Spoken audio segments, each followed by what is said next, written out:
flooding tunnels over that ridge. We'll get in that way. What was your job when you were based here? Sanitation. Sanitation? Then how do you know how to disable the shields? I don't. I'm just here to get Ray. People are counting on us. The galaxy is counting on us. Solo, we'll figure it out. We'll use the Force. That's not how the Force works. Oh, really? You're cold? Come on.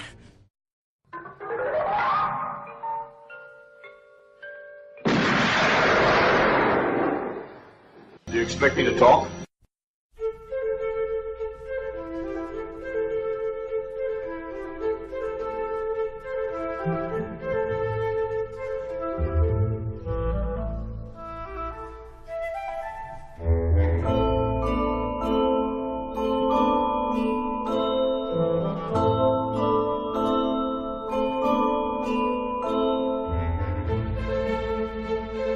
Hello and welcome to episode 94 of Do You Expect Us to Talk? I'm your host Becca and joined by our very own Resistance pilot Chris Byrne, our trooper who does the right thing Dave Bond, and a force-sensitive scavenger known as Charlie Brigden from Movie Drone. How are you? I'm very good, how are you? Good, thank you. How's everybody else? Yeah, good evening folks. Do I talk first? Do you talk first? It's hard to tell. Describe. I always find the how are you bit really false because we've just been chatting for 20 minutes before. How are you? Well, same as I was. Oh, hi! Didn't see you there. Polite, fuck's sake. Just being congenial. Jesus. That's why I kind of reply with good evening folks. I never want to say. It always feels really weird. It's not a criticism of Becca, it's just I never know what to say. It feels really odd. It's Anyway. weird, isn't it? Carry on. I don't know why I say it. I don't care. Hello listeners, how are you? Write us PO Box 154 and blah blah blah blah blah. Send us a pigeon. Maybe we should do like a live stream or something. Then our listeners can tune in at the time. They can type messages in. You can do. I'll be sure to be dressed more appropriately, she said in her pyjamas. Oh. I'm not doing it as bloody film. Everyone thinks I look like William Shatner. I'm not disabusing of that. Yeah, if you ever do an actual video, Kat, you just buy a William Shatner mask. Yeah, but then I'll look like Michael Myers. I'll say it'll be Michael Myers from Halloween. I'll say otherwise Charlie has his Chewbacca profile picture. So. Wow. They is looking more and more like Mark Hamill. So. He had the beard first. People tell Mark Hamill he's looking more and more like Charlie Brigden. Yeah, like Charlie Brigden. Exactly, yeah. That's it. Exactly That's right. that. I've got to say, Mark Hamill, absolutely fantastic in this film. He has one of the best lines of dialogue ever. Right, they were just before the film. They said to him, someone said to him on Twitter, "What was your reaction when you first saw the script?" And he replied, "Speechless." Quite literally. And what I loved about it was he said openly, he said there was a secret about his role in the film that he'd get more money if it didn't come out, regardless of who spilt it. Really? And it was clearly the fact that he said nothing, but he was trolling people with it. He was openly, if you knew what you were looking for, he was saying, "I don't say anything in this film." I literally say nothing. But which film is that, Becca? Tonight we are discussing Star Wars, The Force Awakens. What, the new one? Or you could say Episode 7, The Force Awakens. You could, but Disney don't want to. No. No. Yeah, now been taken over by Disney folks. Have they not? They still do it on the crawl. Right. But So- it's not in any of the kind of marketing. It's or not in anything. any, No. and I can see why. It's because eventually they're going to have to be, marketing episode 17 and things like that. Yeah. I think that's what it is, but it's still on the crawl, so it is still episode 7. And also to get away from the prequels, I think. Yeah. Because Yeah, they trying to will distance call themselves, aren't they, I think? episode in the actual titles on the marketing and things like that. Yeah. Well, that's understandable because they were continuing the cycle, but here I think because it's, well, still not the cycle, but obviously it's the next step in the story. It's just going to get messy. Do you think we're going to end up with just shitloads of it? We're going to end up with episode 15 and... I think it's entirely likely. I think 15's pretty conservative estimate. Episode 50. Yeah. I mean, they're on record as saying they expect to be making them through the 2030s at least. Bloody hell. Fuck it. Aren't we just all going to be like Star Wars out? I don't know. Let's see how it goes. It's meant to be like one a year or something, isn't it? I mean, yeah, but if they're one a year and they're by and large really good, then possibly not. We'll see. Yeah, well, it's one every other year, isn't it? Because they've got the spin-offs. Well, yes, of That's course. true, yeah. Yeah. Saga, yeah. Oh yes, we are discussing Star Wars: The Force Awakens, starring Daisy Ridley, John Boyega, Adam Driver, Oscar Isaac, Lupita Nyong'o, Donald Gleeson, Max von Glockenspiel, Harrison Ford, Mark Hamill, and Carrie Fisher, plus Daniel Craig, if you can spot him. I think you'll find it starring Edward Snowden. And Daniel Craig, yes. Yes, I don't know. spot him. We That's will. the scene in We'll the say film. when we get there. We'll say when we get there. We will indeedy. Scored by John Williams, written by J.J. Abrams, Lawrence Kasdan, and Michael Arndt, directed by J.J., and released in 2015. Missing out the Abrams there. Just JJ. I know, I already said it once. So JJ. he's got one name, like Madonna or Cher. But yeah, obviously directed by J.J. Abrams, so he's also made the jump from obviously the Star Trek verse to the Star Wars verse. He was always more suited to Star Wars than Star Trek. And you can tell by the fact that at least the first Star Trek film is a blatant remake of Star Wars. Or at least heavily inspired. Yeah, I mean, I've never looked Certainly. at. I'll split the difference on that. In that I don't disagree. In that clearly you can break down the beats of that first Star Trek film and go, well, yeah, that's very, very much the first Star Wars film. Having said that, when I watch it and don't think about that stuff, it doesn't really evoke Star Wars to me particularly. But he is better suited to this. Oh, definitely. Absolutely. I mean, like, just to echo what Dave said, I think that's what I thought. I mean, walking out when I first watched it, I did think it is very much similar like A New Hope, isn't it? But when you're watching it, you kind of think, well, okay, well, isn't by the large comparison, the large broad strokes of it, there aren't that many comparisons you can draw at it. But when you start thinking about like certain little things, you think, yeah, okay, I guess it does cherry pick little elements here and there, but I guess as I think we said before, haven't we, that it's kind of safety first, which I think we kind of thought we can't really blame it for, though, can we? A lot of people do, but I think a lot of people haven't really thought it through when they say that. I think that you've brought it back and just given us that, That was like the big criticism, really, wasn't it? Safety first, and kind of safety does it. Yeah, I mean, it had to be. I'll tell you what, I'll quickly go first with my first thoughts then.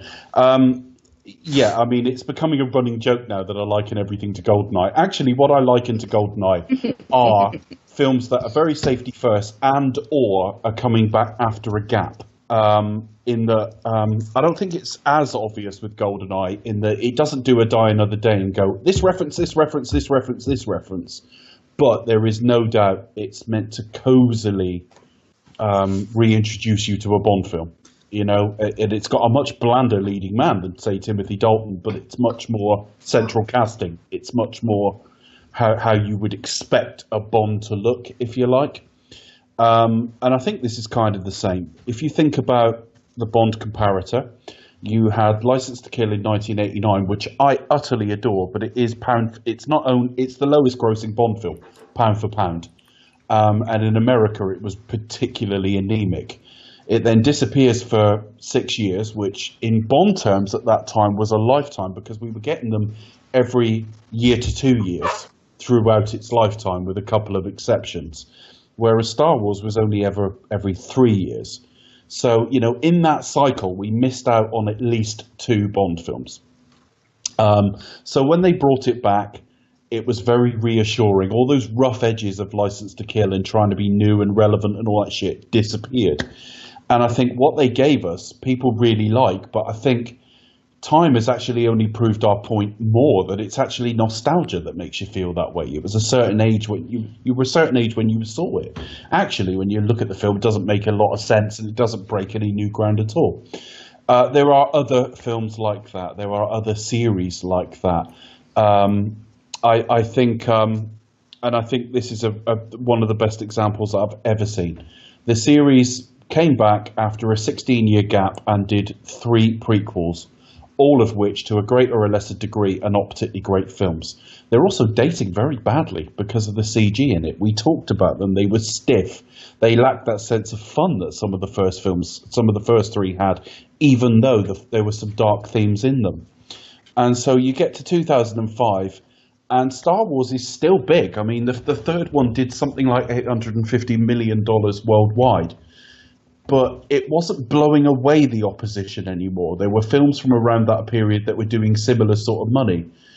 So you come back in, 2015. It's been away 10 years by this point. It's been sold to Disney, and I think effectively it's a proof of concept. You need to prove that you can do a Star Wars film for the first time since the 1980s, where the dialogue sounds pretty natural. It all looks a bit better because CG's moved on a bit, and also he did a lot more practical effects anyway. And just reassure people that it's safe in these new hands, because you've also got the factor that it's been sold. At least with Bond, it was still Eon making them. Although, having said that, there was a similar situation because Cubby Broccoli had taken a backseat due to illness. So again, it's sort of in new hands.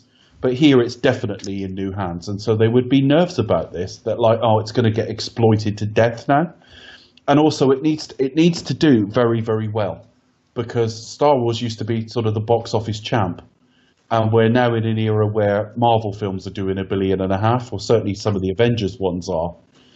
And so what it's given us is, in some respects, not that special. It isn't. I mean, as a plot, yeah, it is a remake of Episode 4 with elements of other things in there as well. But I don't have the first problem with that, because it is going to be at least a trilogy going forward. Certainly with this arc, it's a trilogy. So a lot of what we feel about this film will be informed by what comes next. But my final thought on it is, J.J. Abrams is very good at two things. He's a very good mimic in that he's produced something that looks like Star Wars, but also he's very good at casting and working with young actors. And what he's brought us here is promise itself, because it's got at least three potentially very strong characters, certainly three strong actors, if not four. And this was very promising. I was extremely happy with it.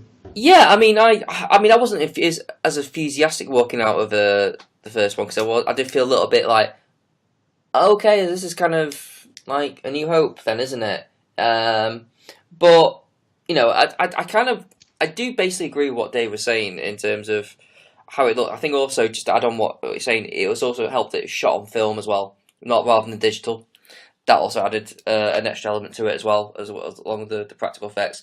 I think J.J. Abrams did a really good job directing it. It looks great. I think it's really well directed as well. The cast are all great. My only real issue is really, and I know I've mentioned about the mimicking, which to an extent I do agree with Dave. That really doesn't bother me when it comes down to it. I think what is solely lacking is character development. I really like the new characters. Poe Dameron has a really strong introduction. It doesn't help that his character was originally going to get killed off by the first act, and then get brought back, because by the time he's reintroduced, he's given nothing to do other than just be Ace Rimmer. So I kind of, so in an extent, I can't really fault the film too much, or even Oscarize it, because it's just like, well, I think we're going to see a lot more resolvation with his character in Last Jedi. Hopefully. And in regards to Finn, I think he's probably the best new performance in the film. John Boyega. I do think his character is sidelined. He never gets his real actual moment to stand up, because his whole development is about running away. He's basically the Han Solo. He's like, he wants to run away from the First Order. He just wants to get out of here, but he decides to come back and fight. But he never really has that sort of strong moment. So I feel like kind of under pressure from it. And Daisy Wrigley, I think it's really good. But again, her character is kind of pretty much unchallenged. She's pretty much good at every other aspect in the film, and I think that's ultimately the film's detriment. Hopefully that will change or be addressed in the next film, which is kind of like my underlying problem with Force Awakens. A lot of my questions or criticisms could be answered in the next film, so I'm kind of like kind of holding my hands up thinking, I reserve the right to be wrong here, so I don't know. But generally speaking, I think it's a very entertaining film, very easy to watch film, very crowd pleasing, looks great, and I also I completely forgot fucking Kylo Ren. He get very, very strong villain, arguably like a really probably the best entry in the film. I know I've said about like John Boyega, but yeah. I'll let someone else talk now. I thought it was fantastic, and I still do. I don't really care about whether or not it's inspired by the first Star Wars, because so is the Phantom Menace. So if you're going to level that accusation, do it at George Lucas first, because it's the same thing. Maybe even more explicit in the Phantom Menace. But again, it's kind of you're mirroring a saga, and that's something Star Wars has always been about anyway. So kind of like you're mirroring characters' journeys and that sort of thing. So it's a natural to repeat itself kind of thing. It's a natural kind of thing. Yeah. I think everything that it's really funny, and it's really fun. There's a great sense of fun and adventure in it. The new characters and the old characters all kind of mix really well. Rey is a fantastic character, and I think such an important character in cinema today. Obviously because of her gender, first of all, but to me she is just a brilliant character. And I think we can probably get into later about kind of some reasons why she is as talented, certainly as the film goes on as well, that as she is. And the acting as well. Daisy Ridley is really good. Boyega's really good. Adam Driver's amazing. And it's just pretty much just fantastic all the way across, really. I find very few faults with it. And I've seen it loads of times. And so Becca? Pretty much an amalgam of everything that you've all said. I really enjoyed this upon release. I went to see it a couple of times at the cinema. Pre-ordered the Blu-ray as soon as it became available. Really strong breakout performances. I think this is probably, obviously we saw John Boyega previously in Attack the Block. I don't think I've seen Daisy Ridley in anything prior to this. This was her first film. Yeah, it's a breakout role, definitely. She's really good in the Murder on the Orient Express as well. Yeah, I'm going to have to go see that. I saw it last weekend, and Chris is right, yeah. I'm really looking forward to seeing that. You can't really argue with that. She's terrific in it. So especially because Mary Devlin has quite a unique role. Yeah, really cool. It looks good. What, this or Murder on the Orient Express? Well, both. Okay. Murder on the Orient Express, yeah. All the costumes just look really lavish. That's what I always think. I think you could do a good bath. if you lived inside an AT-AT... I know, I'm not blaming her for it. Chris just thought about bathing her all the way through the day. Chris rocks up at her door and like, hey Daisy, do you want to have a bath? Want to have a shower with me? Well, actually, no, funny you should mention that, because I do like how... you be dreaming of having baths with Daisy Ridley as well? No, John Boyega. You see his helmet in this film. It's a bit bloody though, so you need to be careful. Yeah, I don't know where it's been, but it's covered in blood. Or Oscar Isaac, for that matter. Yes, please. Yeah. Unfortunately, his friend was touching it before, so... Oh, bugger. Yeah. His helmet was covered in blood and he left the area devastated. Carry on. The whole village just like... Well, in terms, there's quite a lot of eye candy for guys and girls alike. And a non-bathing away from wanting to have baths or showers with the cast and crew. But I also like the first episodes 1, 2 and 3 are very shiny and very new, and episodes 4, 5 and 6 obviously are very kind of looked in, very lived in and when you first see the inside of the Millennium Falcon, it's been places, it's seen quite a lot of action, and we're very much back in this world. I mean, everything just looks really filthy. Obviously, Rey, living on a planet like Jakku, everything's covered in sand. You do kind of get the impression that she must everywhere, quite literally. But yeah, she must absolutely. What do you mean, Jakku / Tatooine? No, it's different, Chris. Okay. A different kind of sand. And it's incredibly small as well. It's like you crash land in ideally around about the same sort of place. Is it small or is it very far away? Yeah, Becca's right. It's a long time ago, which means in a galaxy far away. Which means it's massive, but just at a distance. Daisy Ridley's obviously quite big because when you on see the horizon. Yeah. Yeah, no, I like the fact that we are back in that world that's kind of very lived in, and it's seen action. It looks practical, doesn't it? It really does. It really does. Yeah, a lot of the effects are kind of done. You really can. It's electric, really, and you kind of see nearly the whole gang back together. Obviously, love the reappearance of Han Solo and General Leia, and obviously 3PO and R2. But I was couldn't help thinking that had R2 not woken up earlier in the film, this whole mess could have been avoided. But no, it was really great to see the original cast, in their diminished roles so far. But then also we'll see. It breaks my heart that we'll only see certain aspects, of Carrie Fisher's performance due to sad events. But I'm very much looking forward to the next film off the back of this one.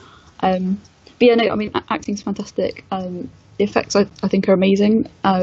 It feels like, it is kind of like safety. But this is a film I gladly watch again and again. Find very little fault with it, and it just feels. But I think probably apart from Skyfall, I've never kind of felt really glad to be back in that kind of world. If you see what I mean, after being away for so many years. Well, Skyfall was flawless.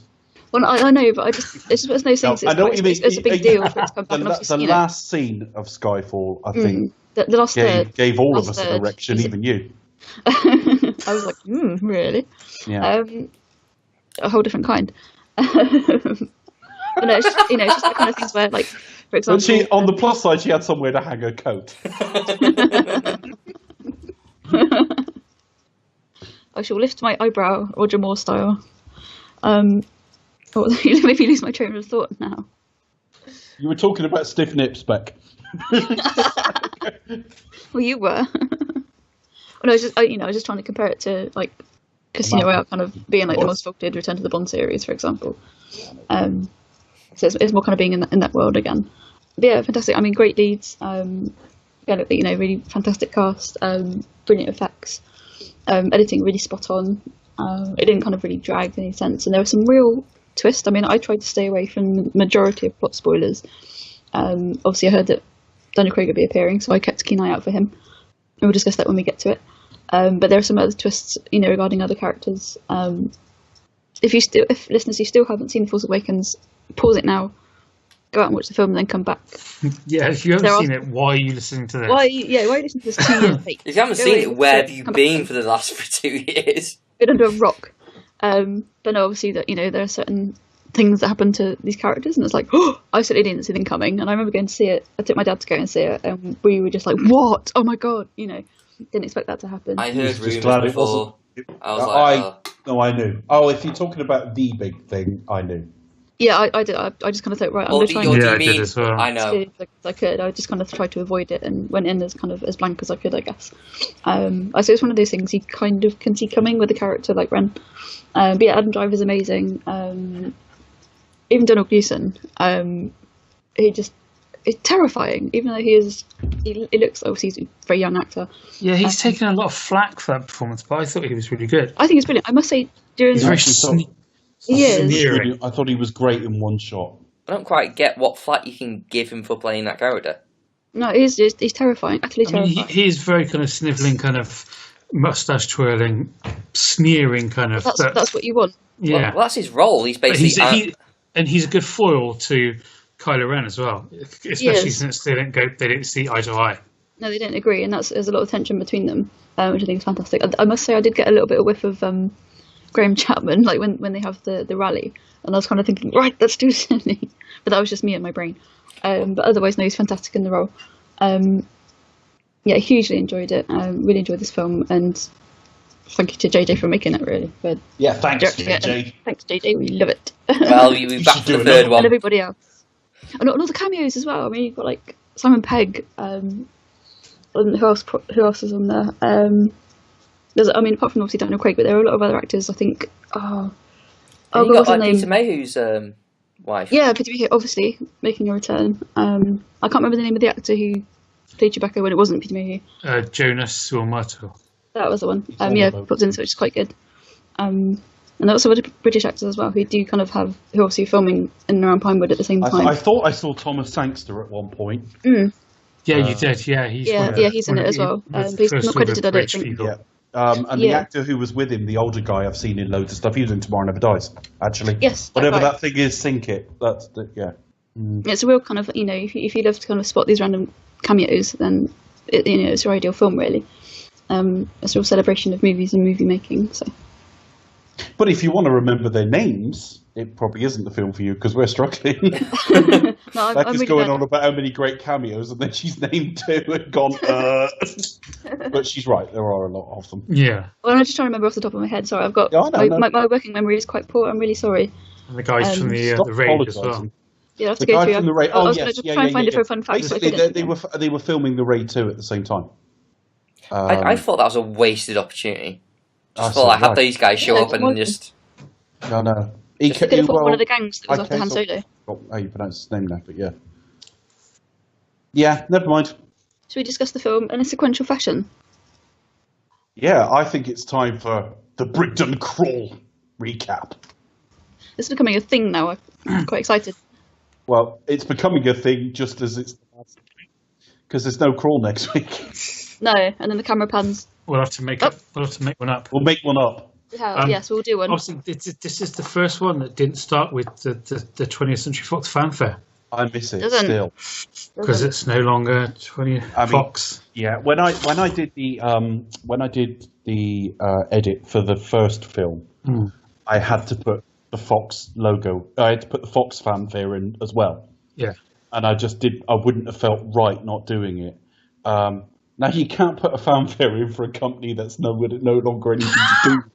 So No. I'm fine with it, but I miss it. I do miss it. I do miss that flow. In this, when I hear the Fox fanfare, it's Star Wars. It always has been. Yeah. It's a bit like in the early days of Bond, like being UA before you see the the other titles and everything. It's like, oh, Yeah, you just can't just grow accustomed to it. It's one of those things, isn't it? It's like, it becomes part of the identity, doesn't it? Yeah, you've come used to hearing the Fox logo, but just before you hear the da da da da. Yeah. Yeah. That was beautiful, Chris. Thank you. Yes. I was gonna go in full fanfare there, but I thought, oh no, I don't want to spoil you too much. Oh no. Okay. Episode VII, The Force Awakens. Luke Skywalker has vanished. In his absence, the sinister First Order has risen from the ashes of the Empire and will not rest until Skywalker, the Last Jedi, has been destroyed. It's for the stupid people out there who go, how was the Last Jedi? I loved it. The whole article's speculating on it, and then he just replies with, "It's Luke." It's Luke. It's Luke at the end. It's not a mystery. Anyway, sorry, go on. With the support of the Read the Republic. opening crawl in the last film. Yeah. Tells Exactly. With the support of the Republic, General Leia Organa leads a brave resistance. She is desperate to find her brother Luke and gain his help in restoring peace and justice to the galaxy. Leia has sent her most daring pilot on a secret mission to Jakku, where an old ally has discovered a clue to Luke's whereabouts. Made by Maxwell Snowden. I was going I to say, sorted out. Chris, who plays this guy? That's on Glockenspiel. So the first line of the new trilogy is spoken by Edward Snowden, who immediately apologises for the prequels. It's kind of. I always feel like it's kind of a waste of a casting for Edward Snowden. Edward Snowden. Yes. Yeah. He could be in all these films that we put him in. It's like when he, I remember the time when he was like casting. Oh my god, he's probably going to be like a general or a Sith Lord or or something kind of like weighty, and he's like, I just pop up at the beginning and I get killed. Yeah, but if you've got an actor like that showing up at the beginning of a film, that immediately lends something to the film that lends a bit of weight that you've got Max von Sydow. Priceless, really. I mean, even before that, I love the opening shot of this giant Star Destroyer just basically blocking out this planet, and then the shots of the stormtroopers on the transports. It's really well edited, and then having Max von Sydow there. What the fuck is Max von Sydow? I thought I'd actually pay some actual respect to the man. I get his name when right. I said earlier, obviously we're not being disrespectful. It's just a running joke that we can't pronounce. He didn't need to be disrespectful. He just can't pronounce his name. Max von Sydow. There we are. He did it. I know, but I just find it so much more fun saying Max von Snowden. Just that little hint of the conversation, and again, it's like it was in Star Wars, really, like kind of the antithesis of the prequels, where it's kind of like you always there's backstory there that it feels like there's lots of backstory there without having to explain it. Yeah, the world's been going on in our absence, and BB-8 is amazing. I'm so pleased that BB-8 isn't the annoying shit we all thought he was going to be based on Jar Jar Binks. Well, it's not really a hot take really on BB-8, but I think he's better than R2. I much prefer him, than any of the C-3PO and R2-D2 combined. I think BB-8 is great. I think he's way better. Yeah, I mean, I never thought he was going to be irritating at all. I just thought, as you go into a new trilogy, you've got to introduce new things. You can't just have the same droids, the same characters. It was inevitable at some point we'd meet a new droid, and this droid looked a little different. In fact, I thought for a long time the droid was effectively female as much as there's gender with them. But the way it moves, the way it speaks, great. Really, really love it. And just to carry on for Max von Sydow, I think had it not been announced that he was in the cast, like it would have been like a surprise cameo, it would have been a lot more effective. At least for me, anyway. I think it would have been, oh shit, they grabbed. It is difficult, isn't it? We get this with Bond and Bond girls a lot. That they make a big noise about them because why would you pass up the opportunity to market with the basis that they're in it? There'll be at least somebody out there who goes, "Oh, I really like that actor," and see it on that basis. Maybe somebody outside the target demographic, but it does unreasonably slightly raise expectations, maybe. Because he was added to the cast quite a long time before release, so it was like, oh, he might have a substantial role here. Because he was in that that picture when they all had that test reading, so you had the idea that he was a principal character, even though he had like Mark Hamill there as well, which I imagine he was just. Well, he read the script. Yeah, he read the script, so he was reading all the sort of directions and stuff. So, but yeah, no, it just made it that there was going to be a principal role for him. So, okay, well, that's the end of him, I guess. But anyway, so the First Order arrived, don't they? I find hang on a minute. What have we missed? He hands over some kind of very, very much an echo of Episode 4. He hands over some data. Yeah. A MacGuffin, basically. Well, it's actually the other part of the map. We'll get to what that means in a bit, I guess. Because we don't actually know at this point. But then having said that, the crawl is a clue because they're trying to find him. The crawl kind of tells us they're trying to get some clues on where Luke is. But then the First Order arrive before he can make an orderly exit. So immediately this village is under attack. Yeah. It's interesting in the, again, kind of hearing the lines, because when he says the general, to me she's royalty, and then later on when he talks to Kylo Ren and they clearly know each other, there's that history there as well, which is really great to yeah, actually I've got I can never explain it, but when he said she'll always be royalty to me, I got like a little tingle off that. At the time it was a little bit like I don't know. It was almost like this legendary character, and of course, in reality, we've been without her and the others for like 3 decades. Yeah. I think that might be what it is. But I immediately felt comfortable. It didn't.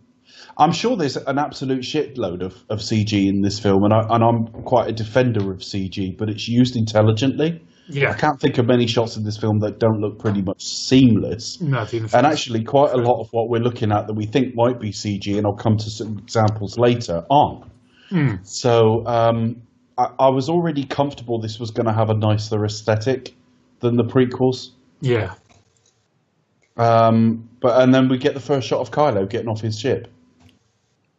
Yeah, it's quite a dark attack, really, because you have a bit of a shootout first, and we kind of get introduced to F9 or Finn, basically.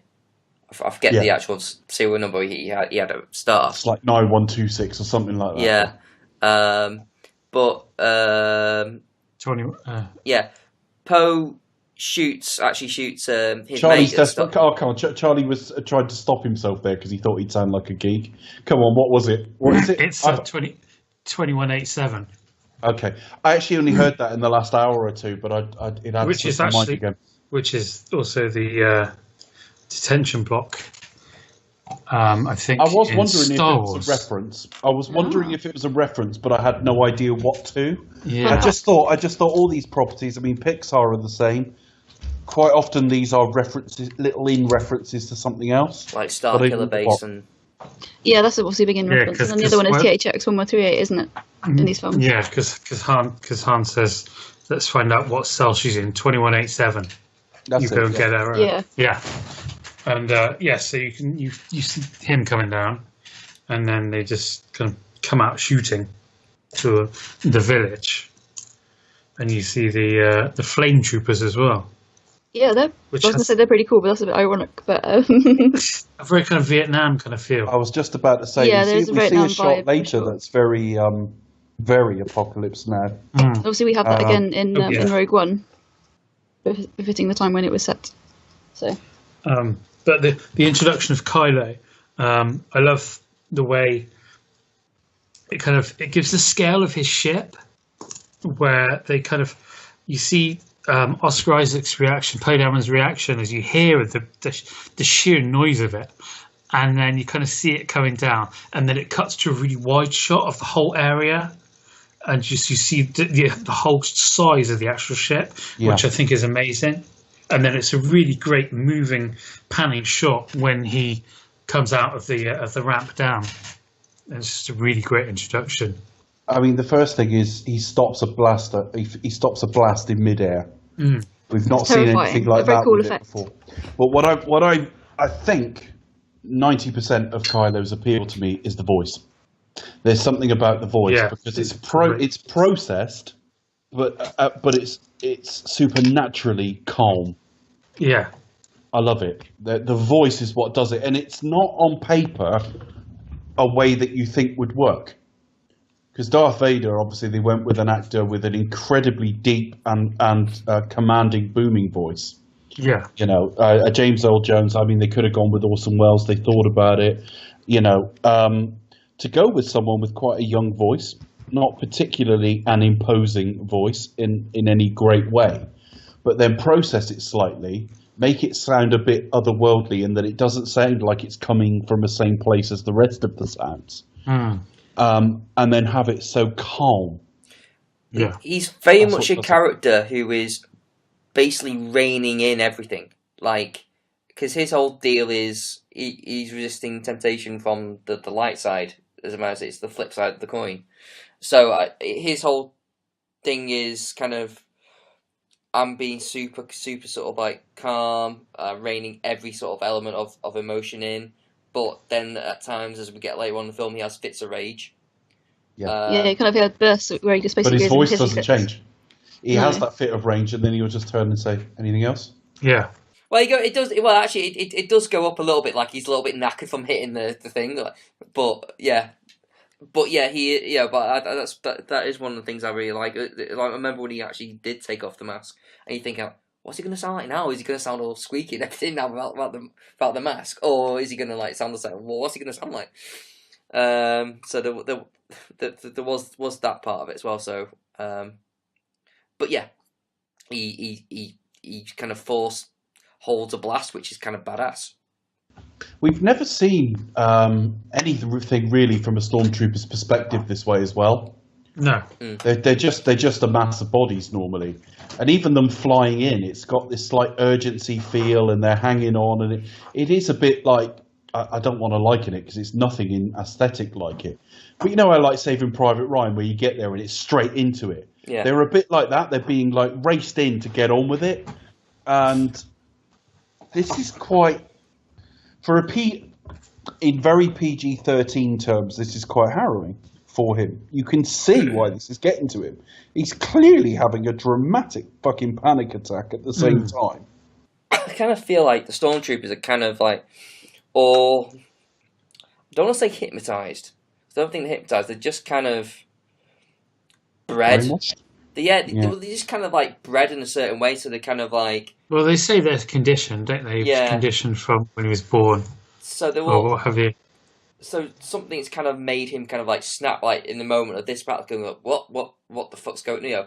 So it's almost like he's like awakened from like a dream almost, or he's like, he's almost like being born again, because his character's very. I mean, I don't know how old he is. I don't know. No, we don't know how old he is. That's the bottom line. Yeah, we could have a guess, but from the actor, but we don't know. But you get the sense this is his first mission as well. Yeah, you would think late teens, early 20s.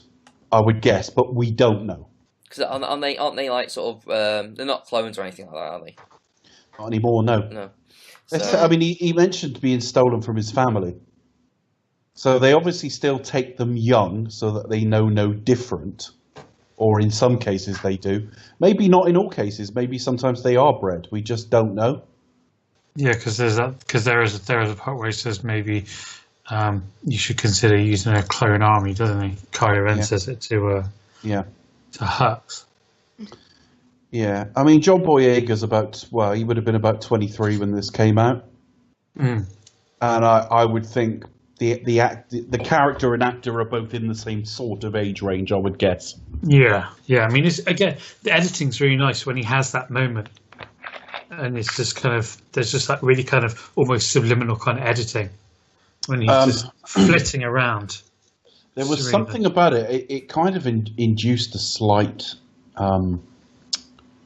I don't suffer from claustrophobia, but it almost induced a slight claustrophobia in me. Yeah. Because I was desperate for him to get the helmet off. And I'm not quite sure why that is. And I felt it again tonight watching it. I felt more comfortable once he was able to remove his helmet. Yeah, well, again, I think that's because she says to him, doesn't she? She says, "Who gave you permission to remove your helmet?" Yeah. And that's a very much kind of, you're a stormtrooper. You're not an individual. You're a stormtrooper. And again, it's kind of those little details that really help to tell a story. Very much, yeah. And again, in the prequels, they would have to stand around and talk to each other about what that meant and why. I also like the detail how Finn is referenced from the First Order as traitor twice, once from another stormtrooper and then from Kylo Ren. They all kind of like go traitor at him. So it's kind of like a sense of anger of him breaking free from the pack almost. It's like, sort of treacherous kind of thing we shouldn't really get from the Empire, or it was never really addressed. There was never sort of like that kind of rolling it together kind of thing. Well, this is a sect. I mean, the Empire were in control. You were by default. Yeah. I mean, Luke wanted to go off to the Academy. That was the Empire. So, in some respects, you joined it willingly. This is a sect. It's a mixture of slave labor, which is what we are getting very strongly. The stormtroopers are here. Kind of infantry being laser fodder, and those that desperately want to bring a golden age back. They're most akin to something like neo-Nazis, I would say. Yeah. In that they're appropriating they look like the Empire. and Kylo looks a bit like Darth Vader and stuff like that. They are trying to appropriate what came before. And it's easy to look at that and assume they're as strong as the Empire. And of course they're not. They're still a sort of fairly powerful, but a sect at this stage. You know, the New Republic is in place at this point. But yeah, so Poe gives the chip or whatever he's been given, effectively like a USB. Yeah. He gives that to BB-8 and just tells him to get away. And Poe is captured. Yeah, because he fires, because he sees Lord Santeca, Max von Sydow, get killed. Yeah, because again, there's the moment where it's I like that they're quite open with kind of giving clues about who Kylo Ren actually is. Yes. And I knew him before he was Kylo Ren. Yeah. Yeah, and you cannot deny the truth that is your family. Yeah. And you're so very right, and just. Well, it's in fact that the prequels made it blatantly obvious, and then we got a reveal. Oh my God! Sidious is Palpatine, and vice versa, and it was so bloody obvious that it was insulting. Whereas here, if you're that slow on the uptake, and you find out Han later saying, "I've seen our son." Oh my God, that's it. If you're slow on the uptake, the film doesn't insult you, but it also doesn't assume it can keep it a secret. Because it will come out in storytelling. Yeah, it doesn't matter whether you pick up or not. You know, the film doesn't like sort of make it a big sort of deal of it, like dun dun dun. You know, it doesn't hang everything on it like it did in Spectre or something. It was, it wasn't like it wasn't like that. It just kind of sort of gently brought it in. I mean, I think even like he says to Snoke, even sort of like says it way before Han and Leia meet. So, yeah, you kind of like get the drift as the film goes on. Yeah. We've had quite a lot of information in about 4 or 5 minutes of screen time at this point. Yeah, we have had. And then you see like literally a whole village of just massacres as well. That's one of the things that they just all like sort of group them up and just shoot them. Just like, fucking, this is dark. This stuff. And then they take Oscar Isaac, Poe Dameron on, and again, there's the moment where he arrives on the ship. And he's surprised at the scale, and surprised at it's like a wow when he comes out of the ship, as if they don't know. They didn't know what they were up against. Exactly. And at the same time, not at the same time, but BB-8's gone in the other direction. So we need to be introduced to Rey at the same time. Rey is a scavenger, and it looks a tough life. Again, in PG-13 terms, because she could be a lot dirtier physically. I don't mean that way. she could be the dirty girl. Yeah, she could wear no knickers. No, I mean, she could be a lot grubbier, shall we say. And she could be in a lot more danger because she's a lone young girl in what would be quite a dangerous and cutthroat life. But the film does show us it's not an easy life. She is working herself to the bone in very lonely scenarios. She's on her own all the time, just in order to get enough to eat. Yeah, just to get enough to eat. And we're told what she gets at the end of that day is a quarter portion.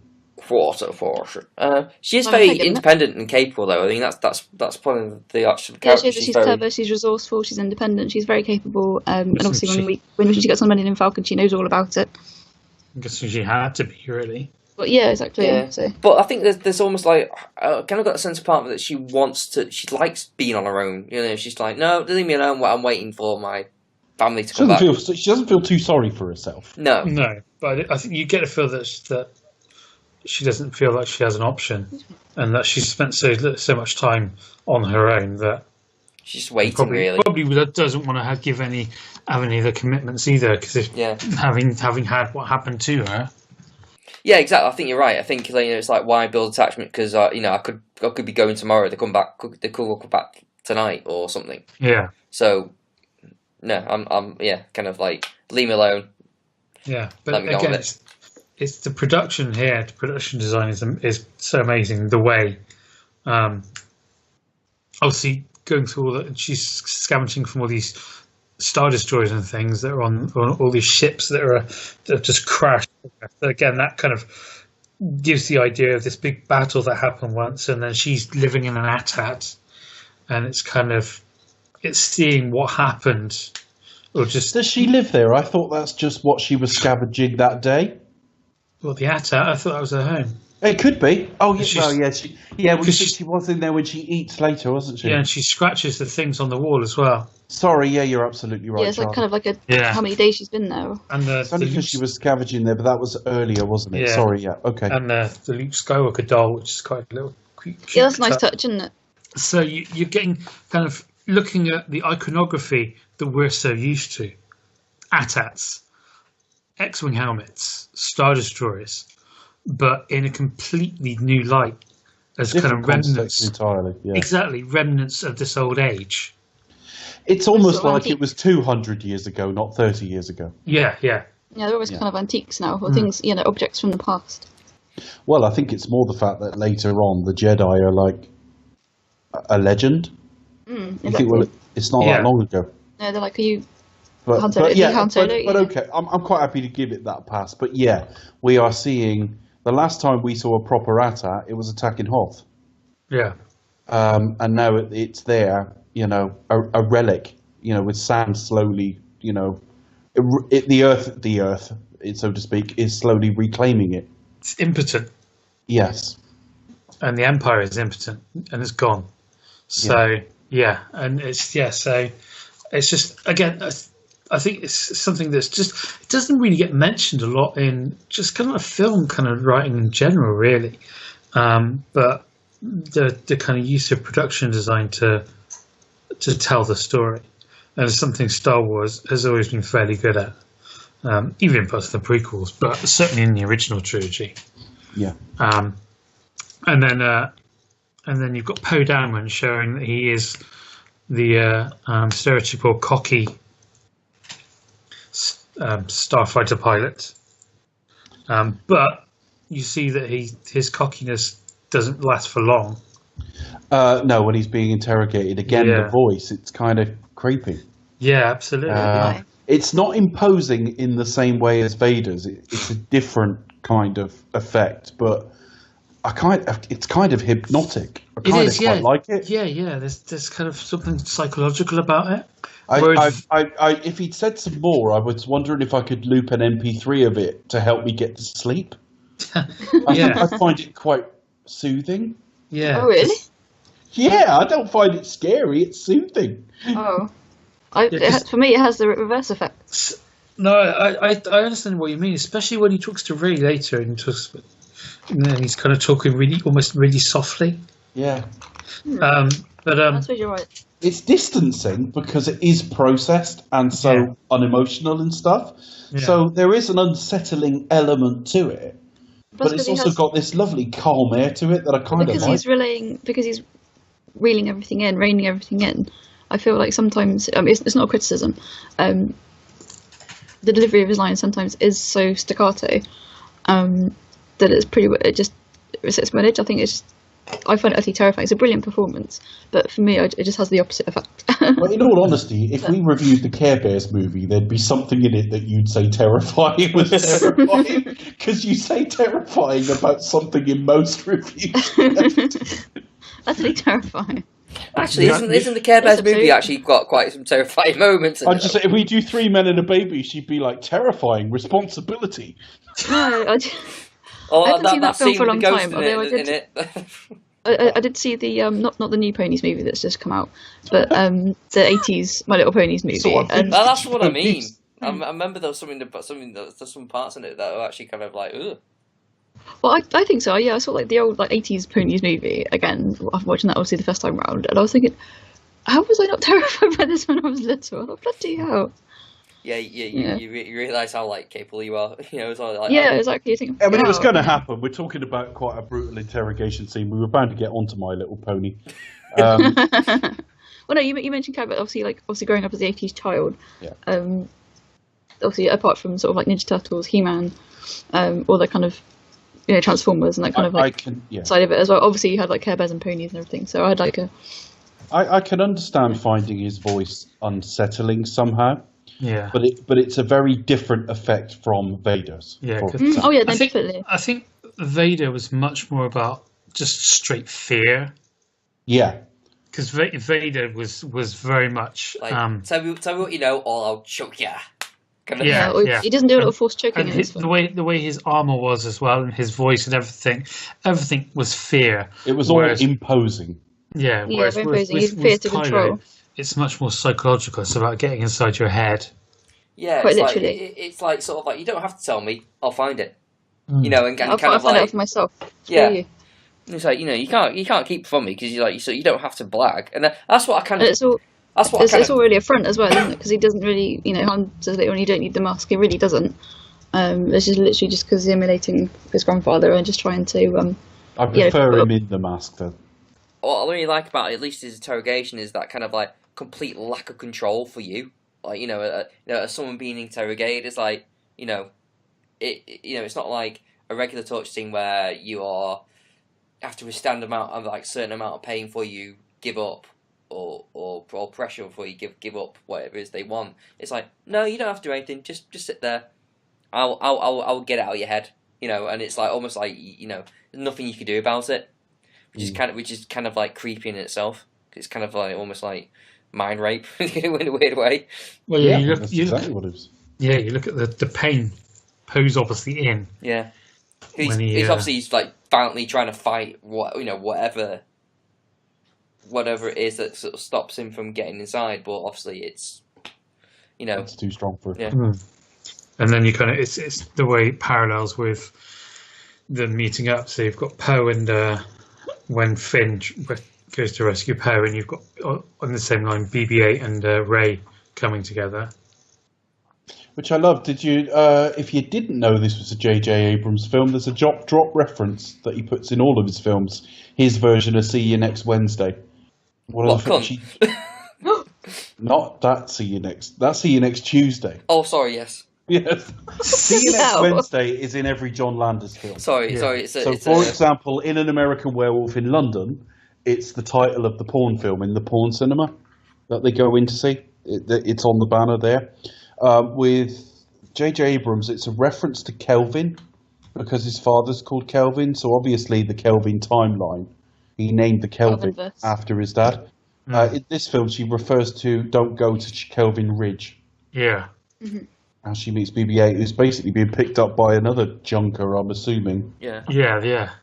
That really weird kind of hobby horse kind of. Like a very, very, very shrunken down It's like it's cosplaying as an AT-AT or something. It's quite unusual, yeah. But I like this. It's really pretty. It's just nicely lit. Whenever they've shot this, if it is indeed all practical, they've just shot at nice times of day and things like that. Yeah. And in the extras, you've got an awful lot of BB-8 being wheeled along by someone dressed in green and things like that. It's really quite cool.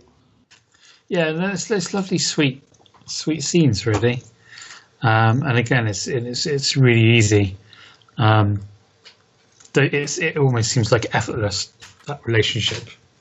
The way it immediately starts, and then having Finn rescue Poe Dameron, and then their little action sequence in the TIE Fighter is really fun. Which, of course, is where he gets the name Finn. Yeah, which is He asks brilliant. his name. Yeah, it's brilliant that he meets this guy, and the first thing he does is give him a name. Yeah, and he looks really. Meets the guy who shot your mate.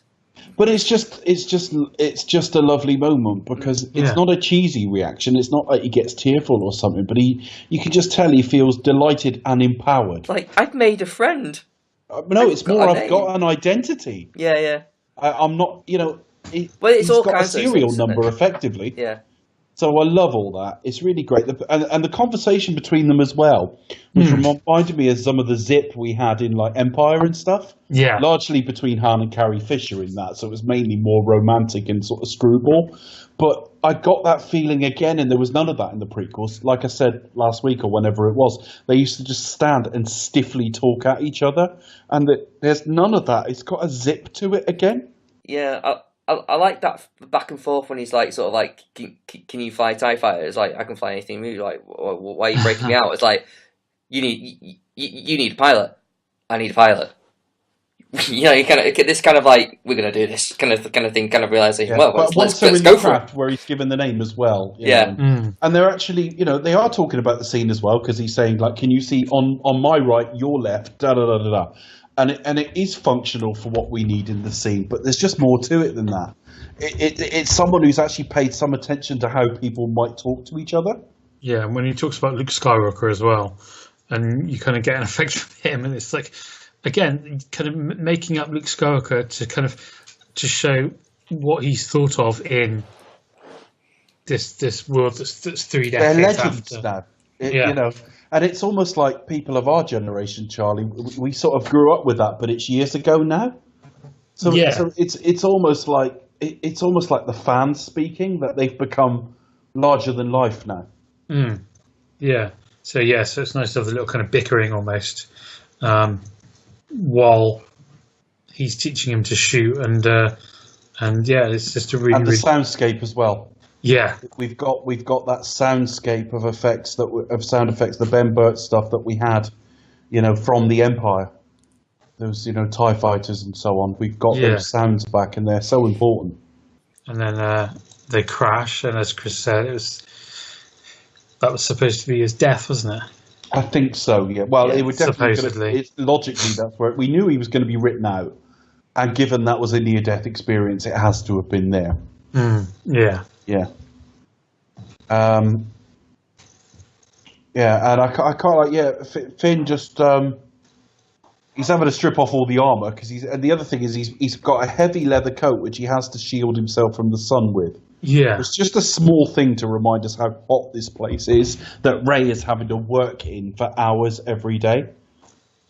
Yeah, exactly. Yeah. It's basically like in the middle of Sahara, really. Yeah, kind of. Yeah, it looks really like a really harsh environment. But, just a bit of a walk, and he just strolls right into Rey and BB-8, like, literally, like, a minute. Well, where were they? I can't remember where they were hit, because presumably they were heading to sort of find BB-8 anyway. I know. It just feels like you crash land conveniently, and it's just like, you're magically in the same place. Well, I mean, when you go back to the first Star Trek film, the first reboot, and Kirk lands right beside, like, fucking old Spock, all the rest of it, then you go, well, that's ridiculous. It's a planet, or at very least a fucking moon. Here, they are at least heading back to a specific location. Yeah. They were shot down before they got there. So, if anything, there's a bit of realism to it, because he's now faced with a walk, because they've been blown a bit off course, if anything. I know, it's just kind of like a movie thing. Kind of that. Yeah, but I'm saying you can actually logic it away quite easily here. Yeah, possibly. It's just the idea visually of seeing like a plane get shot down, looming towards a planet. You're thinking, how on course would you be logically? I don't know, but I'm being picky here. No, I'm just shitballer. Just a little bit. Yeah. They headed for the sandy bit. It will be fine. Headed for the desert. It'll be alright. Head for the sandy bit. It's just more of a comment how like basically like planets in sci-fi films always tend to be sort of like the size of like towns, pretty much. Yeah, basically, yeah. The worst that will happen is you've got a couple of miles to walk. Yes. Yeah.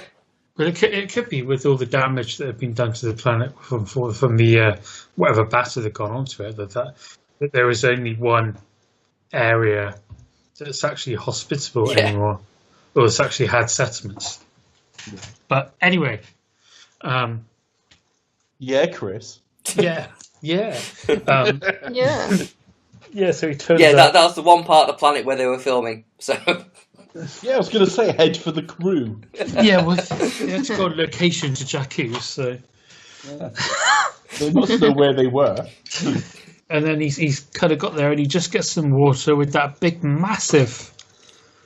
What is it? Like a pig hog creature? I found this film quite visceral because I was talking about how earlier on in the film I was desperate for him to get that helmet off because I was almost feeling his claustrophobia. And then he puts the sort of coat up over him. I'm almost feeling how hot he is. And when he started drinking from this water, I felt like I could kind of fucking smell it. Do you know what I mean? It looks really gross because it's like the water mixed with like sweat, mixed with this creature's drool. Do you know what's in it? You think, ugh, bloody hell. It's been there a while. It's a big It's stagnant and not overly clean creatures are drinking out of it. No, Yeah. I don't even know what that creature's called. It reminds me a bit of my dog because that's how he drinks a little bit and it goes everywhere. It's called a Hafabor. Okay. And it's, again, animatronic, really good animatronics. Yeah, you would never know. Yeah. I think this film, there's a lot of returns instead of like, obviously there's CGI used, but a lot of like heavy CGI that we've seen in the in episodes 1, 2 and 3. But the point is the CG wasn't ready then, Becca. No, I know, but you know what I mean. It's you can do it now. The back point in the is, day. we're saying, oh, that's animatronic, not CG. So what we're actually saying, if you think about it, is they can do it with CG now, and they can make it look convincing. Yeah. But the fact is, a lot of the time they're not. Yeah. And I like that. It's going back to that. But I don't lionise one approach over the other. But it was, having said that, it was a nice surprise to see that. No, it's really welcome. But I do love those old school effects, and for me that was a really nice touch. Well, that's the first I'd heard of it, and I've watched all the extras, so I'd obviously missed that bit if it's mentioned. I mean, later on when they're attacking and you see one of the pilots looks like an alien, I thought that was CG, and it's not. An awful lot of it is prosthetics and body suits and things like that. Simon Pegg's character is. That's the guy giving out the sort of portions of food to Rick. That he's in like a full body suit.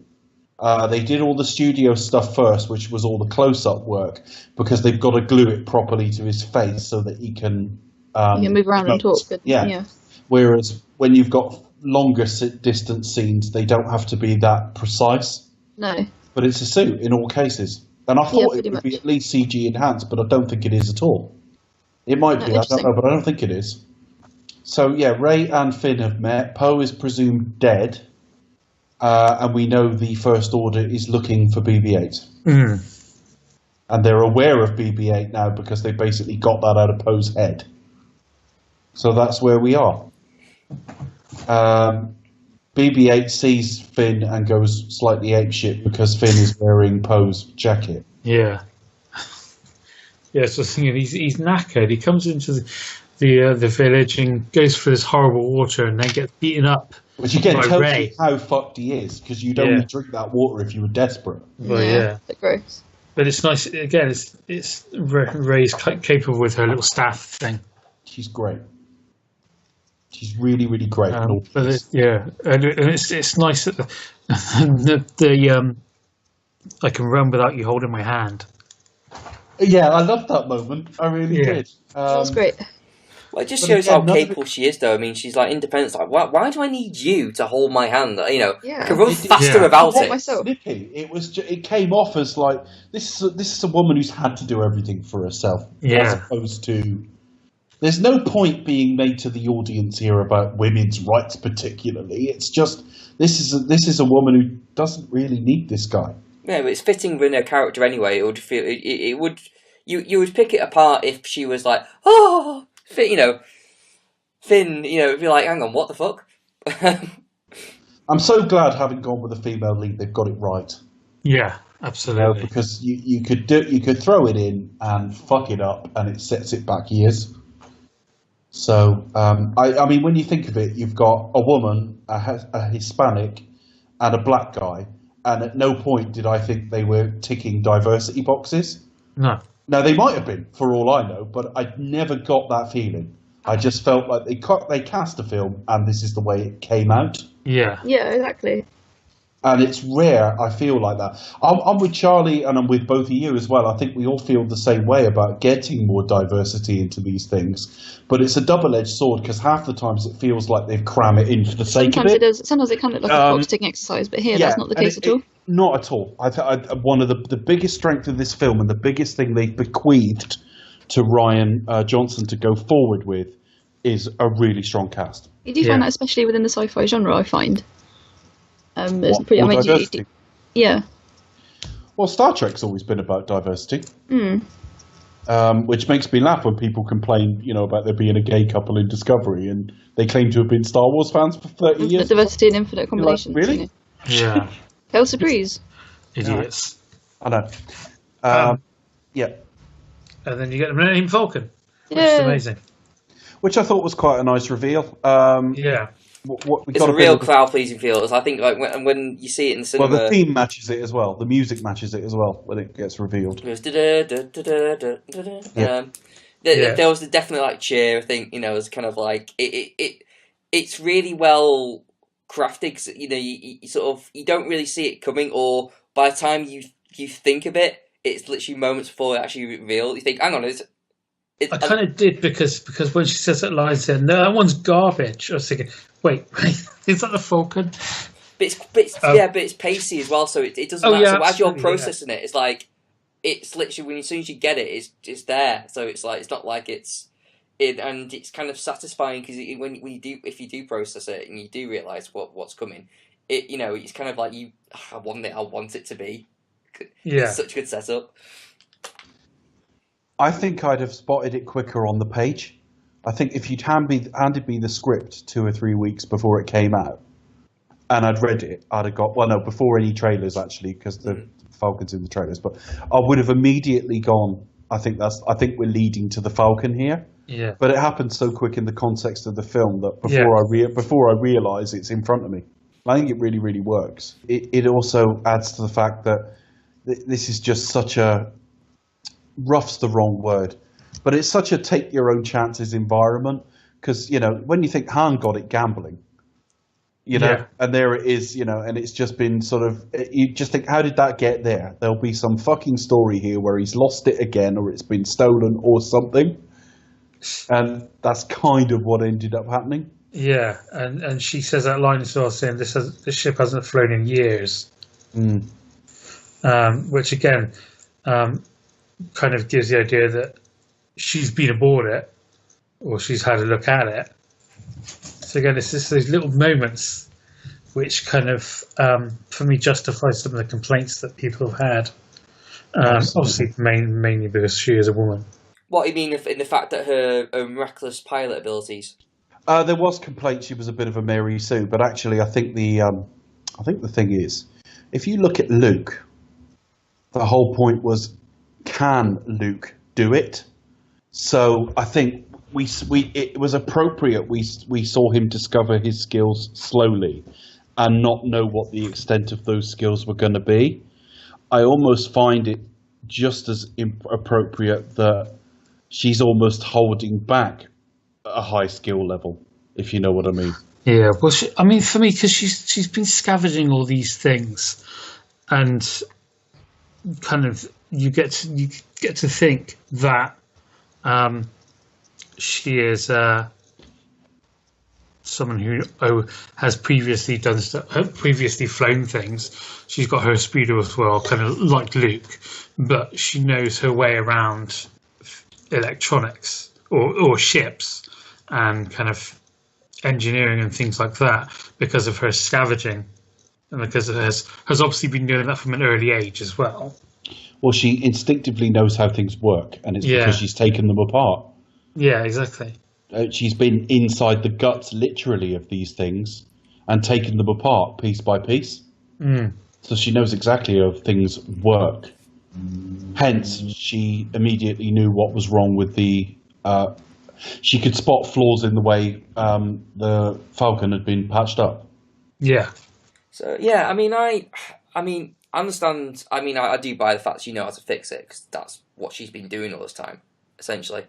But my first issue, this is what kind of I think I know. It's the thing about the Mary Sue. That was mainly brought up by Max Landis, wasn't it? Yeah, I don't know. Back at the time, I've never really heard of Mary Sue till this film. So, but I'd heard the term before. Yeah, that's why I can't really speak to whether it's that's something that there's an inherent sexism in it, Chris, because it only ever really gets aimed at female characters, and I don't mean obviously because it's Mary Sue, but I'm not sure. Is there a male equivalent to it? I'm not sure if there is or there isn't, but it's certainly something that had you had a male character with all of these traits, I don't know that we'd have had the same issues raised. Okay. It'll be a different reaction, wouldn't it? I think. To be honest, I can't speak for everyone. To be honest, personally, I would. If it was a main character, I'd still be saying the same thing, pretty much. Everything she does is pretty much unchallenged. Like she I mean, fine. She can fix the Millennium Falcon. I'll buy that. I think that's established. But it's like, oh, Raxley, I'm a really fucking good pilot. And it's just okay. That's one thing. And we'll probably get to the other stuff later on. But it's just like the first step of like, what can't you do? I mean, this might be addressed in the next film. I think it is going to be, because you've seen the trailer, and at the end of the day, this is called The Force Awakens. This is the whole point. Something has awakened, and you know it's Rey, and it's potentially Kylo as well. There's something there, but it's like, yeah, you've seen the trailers for the Last Jedi as well, that she's obviously got immense power. So and for she's me, skilled, that, obviously, from her life as a scavenger. For me, that was always kind of how I felt about the whole thing, is that in the same way that it was kind of guiding Luke in the original trilogy, with Luke being a great pilot as well, but even more powerful and just kind of raw, really. Yeah, I mean, I think you're probably right. I mean, I think that's probably where it's going. It's a different context here, Chris, as well, in that, like I was trying to say, and I still don't think I've got the words quite right in my head, but I'll have another go. I think when you look at Luke and that trilogy, it's almost whether he can do it, whether he has that strength, whether he can step up. Yeah. Here, it gets established quite reasonably early in the film, certainly, an hour or so in it at most, that another of this generation, so Kylo, was very strong with the Force and turned. Luke has disappeared and we don't know why. And the Force has come raging into Rey quite strongly. And I think it's a different dynamic from the first trilogy. In that I think it's much more, I think we're encouraged to fear the Force here more than we were in the first trilogy. Yeah. Therefore, the fact she's slightly more powerful with it relative to Luke at the same stage of development is appropriate, because, oh fuck, how is this going to affect her? Yeah, there's a much more of a mystery around her that even she doesn't even know, which is kind of like so confusing. Could this go a bad way? Because the offspring of Han Solo and Princess Leia, two both fundamentally decent people, albeit Han is a bit of a rogue, but decent people on the side of good, have produced somebody that fell to evil. And we don't even know Rey's background. Yeah, because at the end of the day, Luke... I actually think it works for her to be slightly overpowered relative to Luke at the same stage. Yeah, I mean, because Luke was in a similar place. But I mean, certainly with Rey, there's a much more of a curve as it goes, which again is, you get the sense of it awakening as it goes through to the end, when she finally actually lets go and gets the actual concept of the Force and listens, as Maz says, just when it calls out to listen, she does that, and then she's able to kind of really take the power in it. Remember as well that Anakin's Force power first appeared through... Well, first off, he was effectively a mechanic as well. So he was a guy who built things. Rey takes them apart, kind of similar. Also, the first time we see Rey in action, she's flying a fairly sizable and unwieldy craft through very tight spaces. Anakin's skills with the Force were first revealed through pod racing. In other words, that's the first hint she's Force sensitive, actually. So you being Force sensitive means you kind of naturally good at these sort of pilots. It's explained in the prequels as okay. The reason, you can see. I don't know if you're literally seeing it as in like a premonition, but you're moving before a normal human. A human being has to see something and react. You have natural instincts that kind of. You don't need to see it to react. I will say this. She is naturally like surprised, like, oh my god, I can't believe I just, it's like she's got that. They're both excited once they get out of it. That like kind of, oh my god, you were amazing. I can't believe you just did that. Yeah. So there is an element of like, oh my god, like beginner's luck almost.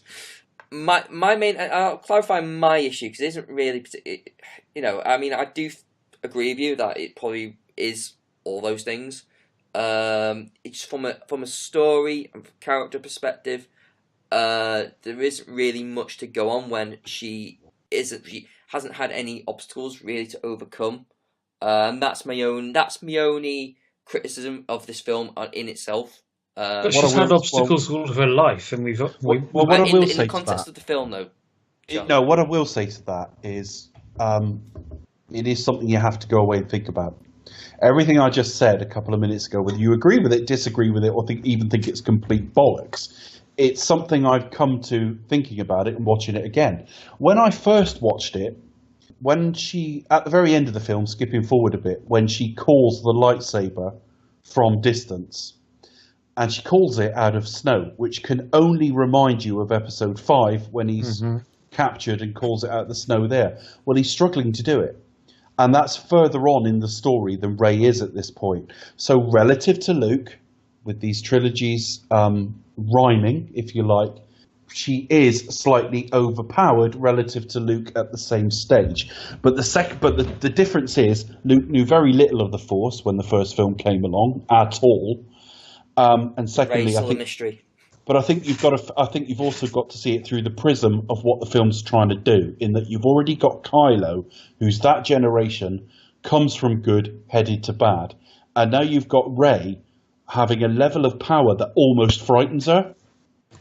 And that's appropriate for where I think this is going.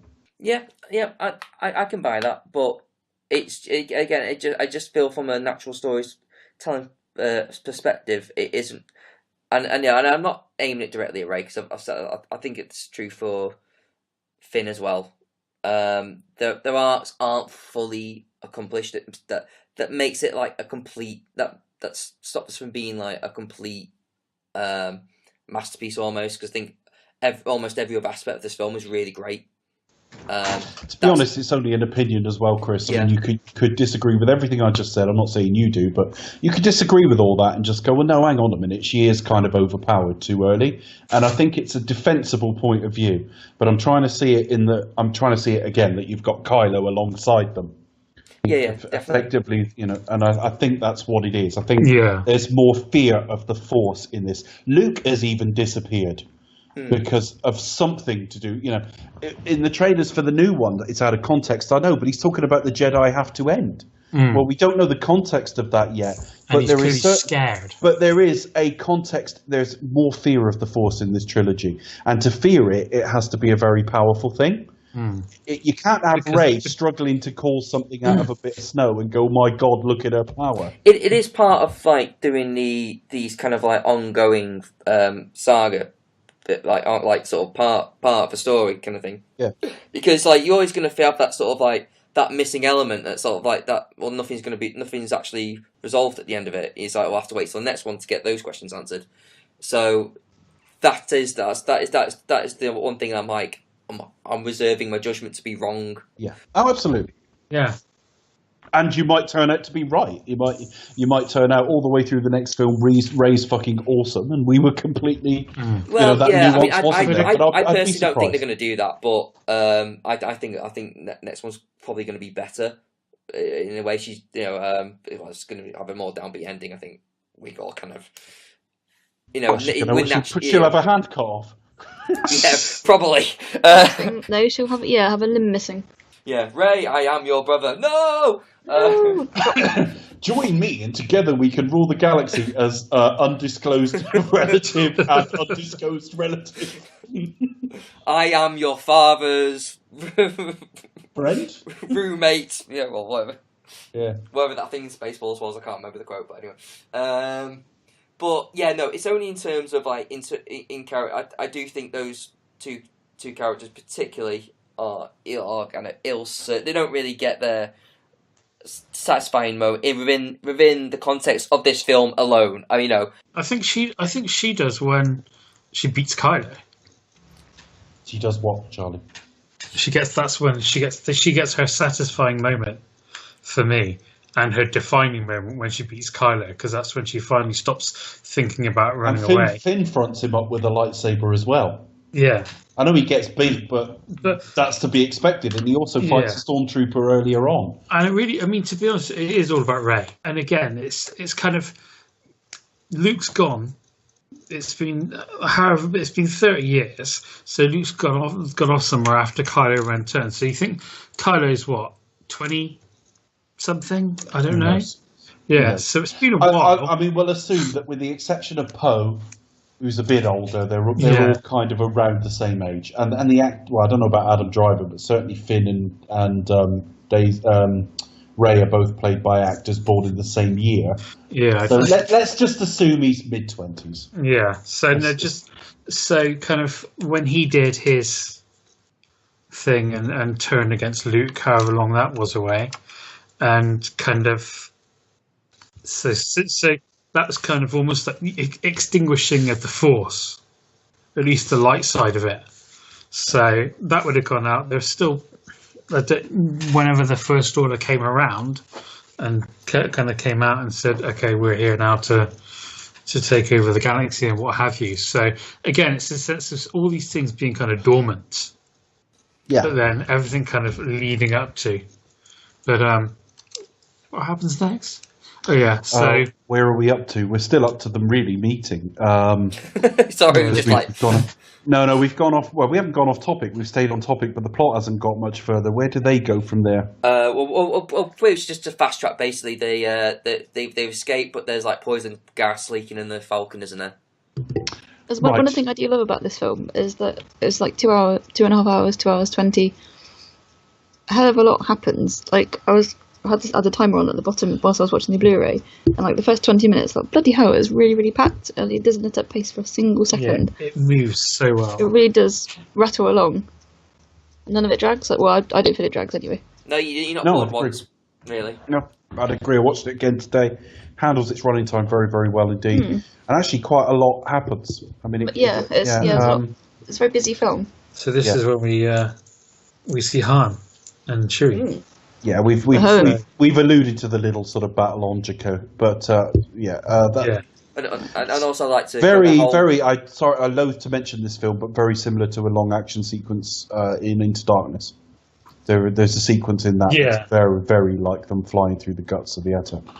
Well, it's not the Atta, is it? They're flying through a Star Destroyer. The Star Destroyer, the engines. Yeah, that's right. So anyway, they get up into space, and BB-8 is still very suspicious. They basically want to go and meet up with the Resistance. Assume Finn's going to say where it is, but he doesn't know. The chemistry between, this is how good John Boyega is. He has chemistry with pretty much everyone on screen. Like, he has chemistry with Daisy Ridley. Does. He has chemistry with the CGI droid. He has chemistry with Chewbacca. He has chemistry with Harrison Ford. He's just great in that scene with just BB-8, where it's always like, we gives him the thumbs up. That got a huge laugh in every screening I went to, because I went to 2 or 3. It got a big laugh every time. That BB-8 doing a thumbs up with effectively a lighter. And also we slightly established that he's got a crush on her as well. It was pretty clear. But, they're leaking gas, and he's trying to get BB-8 to tell him where they need to go, which I like. And then they run into a ship, and again, it's when he's standing on the console. Yeah, you sort of hand on the head. Yeah. He's like, get off me! And then they think that's the First Order, but you think he'd recognise the First Order ship? I was wondering, is that is that actually a First Order ship that's been stolen by Han Solo, or? It's or is it just or is he just kind of saw a big ship? Oh, that's the First Order. Yeah, I don't know how much he could see really from that point. It's big and grey, and he's extremely paranoid. That's what it is. He's going to assume everything's that, isn't he? Yeah. And then it's Han and Chewie. Now, I've got mixed feelings about this, and the reason I say it is, on the plus side, I feared coming back to these characters because everyone wanted Han, Luke, and Leia back, particularly during the prequels where there was nothing to match any of them. But I thought it's great in theory till you see them, and then suddenly you're seeing characters you love when they're old and things like that. I actually thought it worked really well. The only problem I've got is I find it very sad. It's a bit like, go walking into a nightclub when you're a teenager and there's a 50-year-old in there trying to pull. I know there's reasons, and we find out what those reasons are, but I found it disappointing to find Han's character development from the first trilogy's fucking disappeared again. And he's back to, like, just being a bit of a rogue and smuggling things and ripping people off where he can get away with it. Yeah. I was a little disappointed by that. Yeah, I mean, I must dispute. It hit me that I wasn't that impressed by Harrison Ford, and it's not that I don't think he's charismatic. I think he is. He clearly wants to be there. He's clearly having fun, but there's something about just like this whole coming back is more than novelty. It's like, oh, I'm only doing it because they said they'd kill me off, And that's how it just feels. It just feels like as soon as he's on screen, it's like I'm gonna die in the first act on the signpost on his head. I just feel, and it just feels a little bit more like. Yeah, I mean, I knew, and I was never upset about it for that reason. They will not be there in 7 films' times with these characters, even if Carrie Fisher hadn't passed away. So you either have to move on to a new story entirely, or you have to kill them in universe. Not only that, I've known for years he wanted to be killed off at the end of Return of the Jedi, and I think it did leak before I went in. I'm pretty sure I did know. I know I knew. It never particularly upset me, and in fact, a part of me was relieved when he was gone. And I've always loved Han Solo, so I don't know really what that tells me. Yeah, I kind of thought, okay, they killed him off.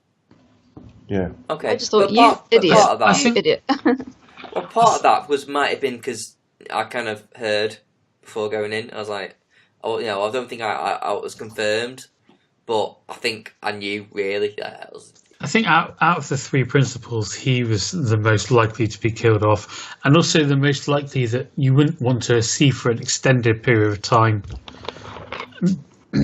I guess he was the least fitting in terms of coming back to their old age, because you have Leia, and she's still kind of in her same kind of. Leia's a military figure. Yeah. And prior to that, she was royalty. She's a leader. She's a leader. Exactly that. She's a leader. And Luke is the touchstone of the Jedi Order now. Yeah. The Jedi faith, the Jedi religion, and also you can say all you like about you can do the prequel trilogy and say, well, the whole story's about Darth Vader, but that to me is a retrofit. It was always about Luke, and so in some respects. We need Luke here. I don't know that we need him forever, but we need him here. Yeah. Han, I'm all right with people getting older, but Han, even more than Indy, in fact, a lot more than Indy, is based on a kind of roguish charm. Yeah. And that does disappear slightly with age. Yeah. I mean, I thought Harrison Ford was great. Yeah, I did, but it didn't bother me to kill him. No, I think if they had stretched it out longer, and if he'd survived, then it maybe would have been a different story. And then it survived to do what? You've got your 3 new leads, 4 if you count Kylo. What are you having him survive to do? He's not a leader. I mean, even if you had if Carrie Fisher hadn't passed, and you didn't have her as a central character per se, but she was almost like the Mon Mothma. Yeah. In this trilogy, then you go, she's kind of this figurehead that's at base and you see her sometimes, then I can buy that. And Luke is a perfect MacGuffin for this film because Luke Skywalker defeated the Empire. So if you've got this whole First Order thing, then you think the first person you need to go and talk to about that kind of stuff is Luke. Yeah. Han Solo doesn't have that. He's a smuggler. Yeah. And then with the dynamic of their son into that as well, then that's what kind of makes it that he has to die. But so he gets on, and then they. While he's around. Although the one bit of the film that I thought, when we do get the crew from the raid, and the whole fucking fighting that fucking weird octopus thing, that felt like busy work. That's probably the low moment that's for me. The only bit of the film that really kind of sticks out, isn't it? Yeah. Yeah, I'm not a real fan of that section. I think maybe it's that guy's Scottish accent. Yeah, you know what? Is it just me, or did it suddenly feel like an episode of Doctor Who? Han Solo, That's how he talks. you're a dead It's the man. sort of set. It's the sort of set piece you'd have in a Guardians film now. Yeah. Also, I mean, for the diversity, because you've got all these alien language. languages, but also you've got people, speaking their natural voices as well. So you've got like obviously English, American, Scots, Welsh, whatever. Yeah. And who the fuck's Scavenger Club? I've never heard of them before. So yeah, I mean, it's fine. It just feels very much like it is the standout scene that's just inserted here to have another action scene. Really, but it's like, oh, we got the Falcon back. Okay, let's have another action scene. The Scottish guy just take me out. He just I don't know what it is. Not to be rude to Scottish people, But Scottish people ruin every film. Reference Sean Connery. yeah. Paraphrasing Chris. There. Paraphrase. No, but I don't know. It just does. It's something about it just doesn't fit. Just doesn't fit in this. Just don't like this sequence. It's just Yeah. like we got to do something, and I just think you could have lost 10 minutes of running time and got on with it. But, Yeah. yeah. I guess it's still to show that hey, there's people out looking for him and looking for the droid as well. So yeah, it's all right. And individually, there are a couple of nice moments, and there's the line where he says, "You're going to go to light speed from inside the ship. Is that possible?" And he says, "I never answered that question until I've actually done it," which is where he thought And was that's a really nice line. very in character. Yeah. I do like the one bit where Ray does say Finn, and she goes, "That was lucky." So yeah. Yeah. I also like just to sort of shout out to the guys playing Chewbacca. I cannot tell which one's in the suit at a given time.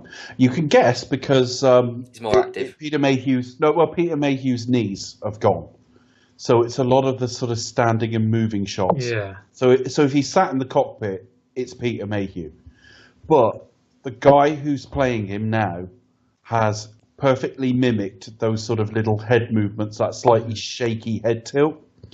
That I just wanted to denote that the character, whatever happens in the future with Peter Mayhew, if the character survives, he's in good hands. Yeah, absolutely. Like Chewie's a badass in this film, by the way. He really is. Great. He's great. He has some great comic moments as well. We haven't seen a lot of him and Han working together on stuff No. because they've always been in service of somebody else. Yeah.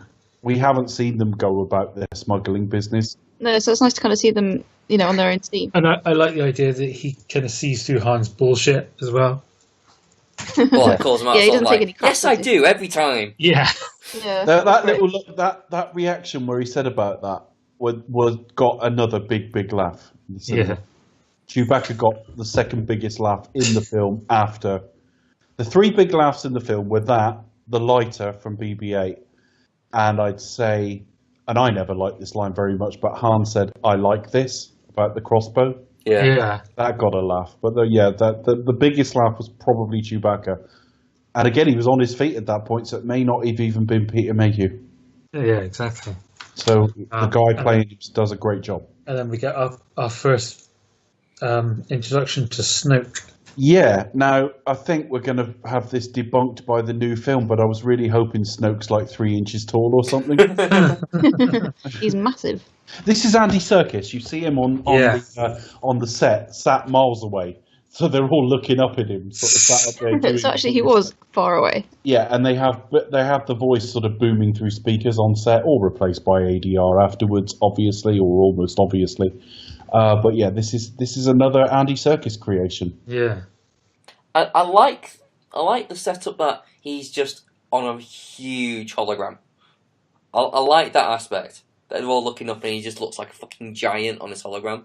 I suspect he'll be humanoid size. Yeah, no, yeah, he is. I mean, I think it's in the trailer. Well, he's in the trailer, but I don't know if there's anyone in the shot with him. I think there is, or there was a deleted, or I don't know if it was filmed or if it was actually storyboarded. But later on in Rey's vision, when she's in those like sort of like spaceship type corridor, I think she's meant to see like Snoke like sort of looking down on like a young Kylo, like kind of like almost like influence him. Well, that was like an idea. There are toys for the Last Jedi out now that show he's a pretty tall guy. He's probably like taller than Chewbacca, I'd say. So kind of like sort of Camino size. Yeah. Okay. And but yeah, it's kind of like it's. I mean, it's a bit of a callback to Empire and the giant hologram there of Palpatine. Again, part of the safety first approach. You're giving people. You've got to have confidence in your film being good, because the prequels referencing other things just reminded you of better films. Yeah. But this is part of reassuring people. This is still Star Wars. It's different, but it reminds you of stuff you know. Yeah, and I think it's just a scene as well where they put a CGI helmet on Kylo Ren. Because they shot the scene without a helmet on, and then decided in post that he should have it on still, which is kind of seamless again, really. But it's quite a dark scene anyway. So, I mean, you kind of it's nice the kind of way that you don't know exactly about Snoke. Played by Sean Connery. Snoke. About what he actually looks like in detail, because you kind of get that he's very gnarly, and obviously a lot of things have happened to him. Well, got part of a head missing, looks like. Yeah. Do you know, it reminded me of when people have like part of their jaw removed because of like cancer or something. But yeah, it was kind of unsettling to look at, actually. In a PG-13 sense, I mean, but it was just like, that's not very nice. I mean, I don't know, but I was kind of a bit, that's how he looks like. Okay. I don't know what I was expecting. Maybe I was expecting like too much, but I just felt it was a bit uninspired, his design. But from what I saw the trailer, that brief glimpse we got of him, he does look a lot better, I'd say. So maybe like when he's outside the hologram. Again, we're only seeing it in hologram form. So, so this is also a scene as well where he just kind of casually says, "Your father, Han Solo," and the droid is on board the Millennium Falcon. And again, it's quite good to just have that straight clarity instead of messing around with all these things. The line things. scans all right, though. It isn't "remember about your mother" and the Sand People. It's not "your father, Han Solo." It actually scans okay. Yeah. I'd actually worry about that on paper if I read it, but it's fine in delivery.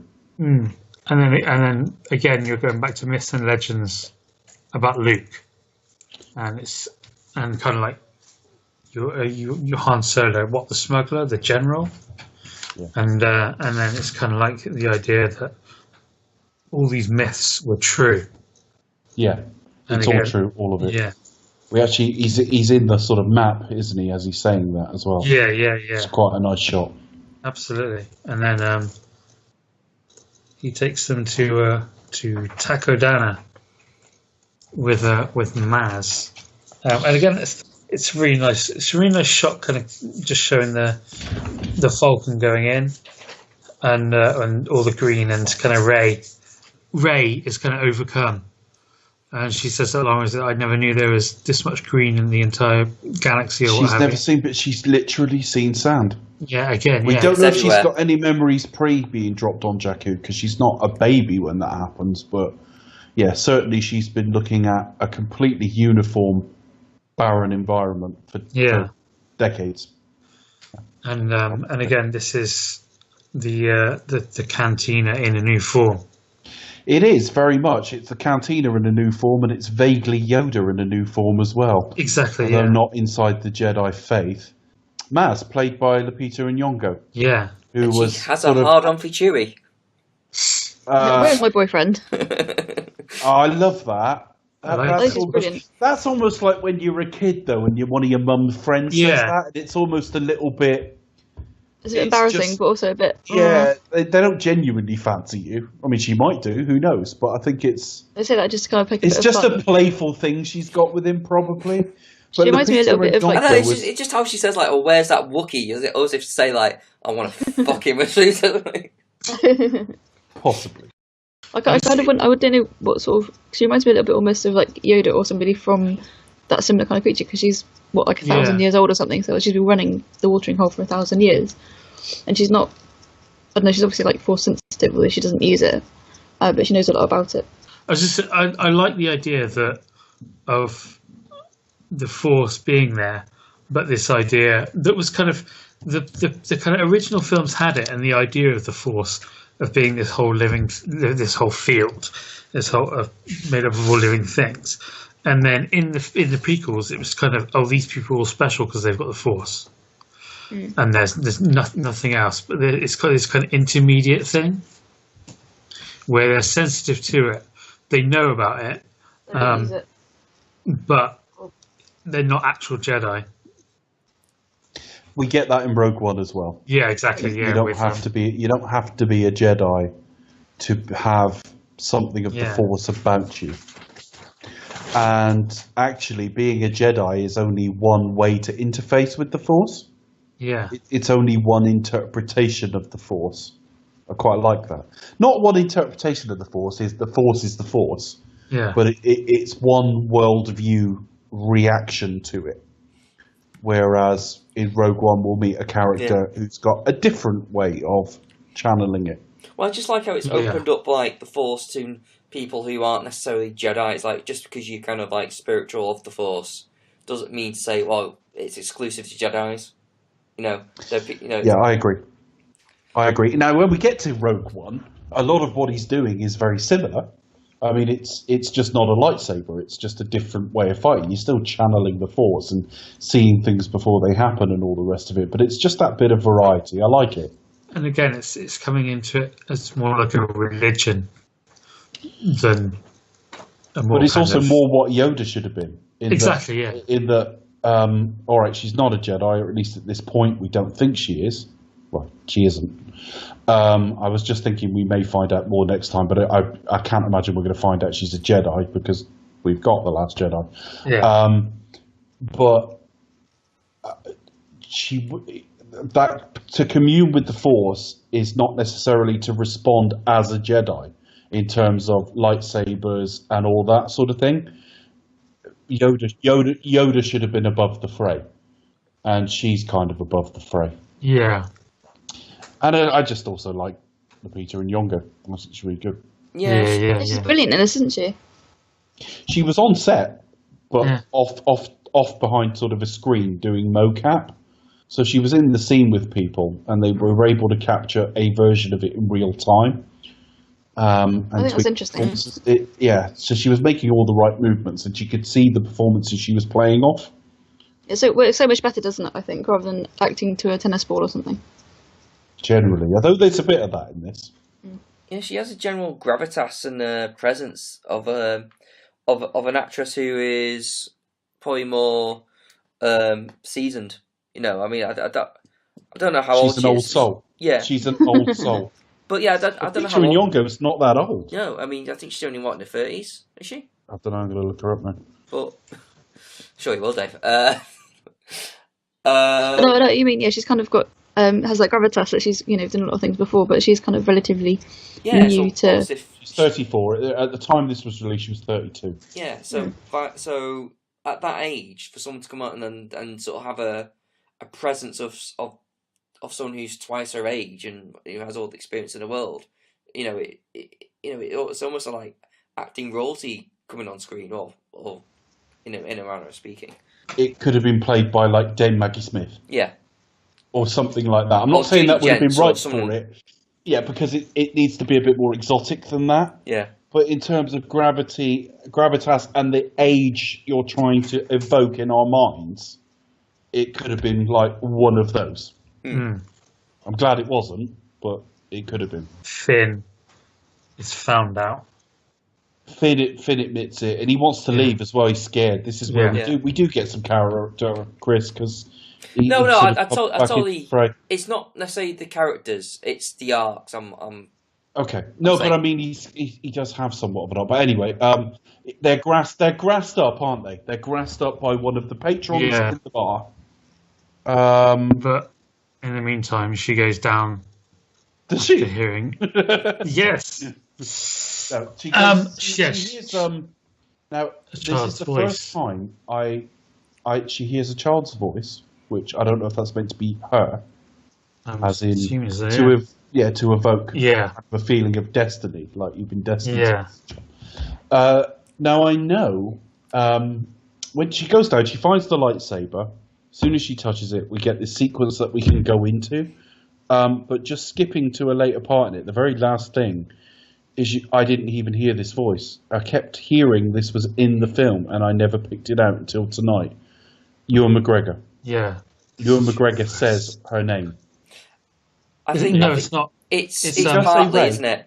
Alec Guinness says Ray, because what they did is Well, I thought it was Alec Guinness, but I thought, how could they have done that? Apparently they merged, like they got some lines that he had said previously, and they merged it so he could say Ray. Okay. So he says Ray. I thought it was Alec Guinness, but I assumed it must have been Ewan McGregor. And then Ewan McGregor says, "These are your first steps." I think they cut off part of a word he said from the original trilogy, and then they had Ewan McGregor continue it on. So it kind of you start with Alec Guinness and you end with Ewan McGregor. But either way, Obi-Wan. Yeah, right. And I did not pick that out before at all. I think virtually everyone else had. I think I'm in a kind of a fucking minority there, but I didn't pick it up. Yeah, I know that's a popular thing for a popular explanation for who she is some people saying she's related to Obi-Wan Kenobi in some way. Yeah, there could well be that. We'll see. We'll find out. That sequence is amazing. It's just, again, you talked about earlier. You said about visceral things. This sequence is that, and again, it's kind of going into things we know from a new perspective. I mean, it goes in straight away, and you see the corridor for Empire Strikes Back, and you hear Luke Skywalker. I'm pretty sure you hear the noise he makes when his hand is cut off. I picked that up tonight. Oh, okay.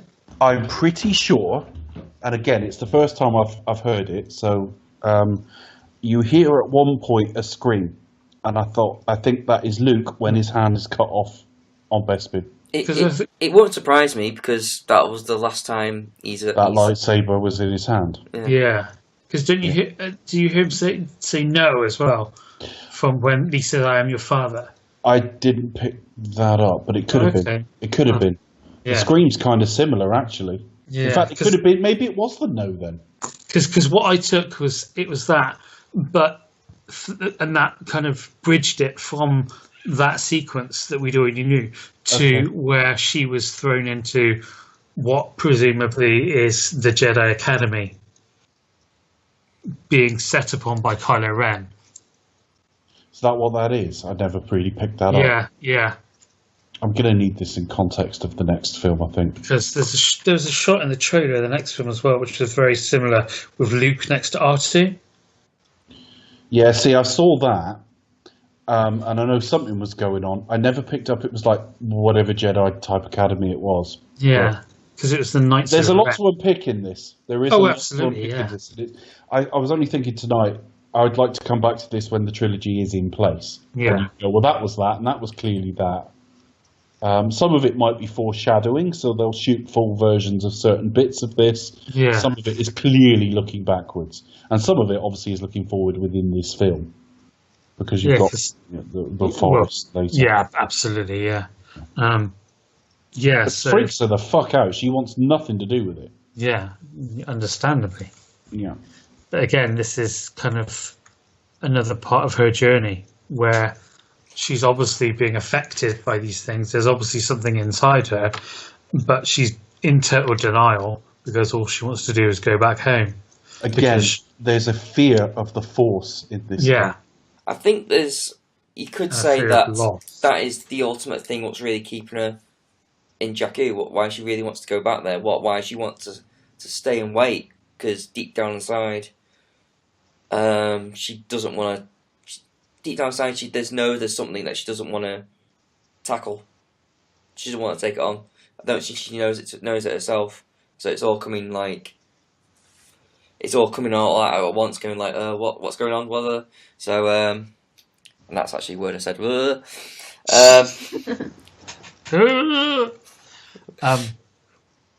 Yeah, she's because there's that fear of loss, and this idea that they will come back for her eventually, which is like the one thing she's always been clinging on to. She's desperate to get back to Jakku earlier in the film as well, so there's also possibly a little element of that as well, that if you take me out in the universe, I'm not going to be there for the return of my family. Yeah. But Maz actually says to her, you know it to be true, they're never coming back. Yeah.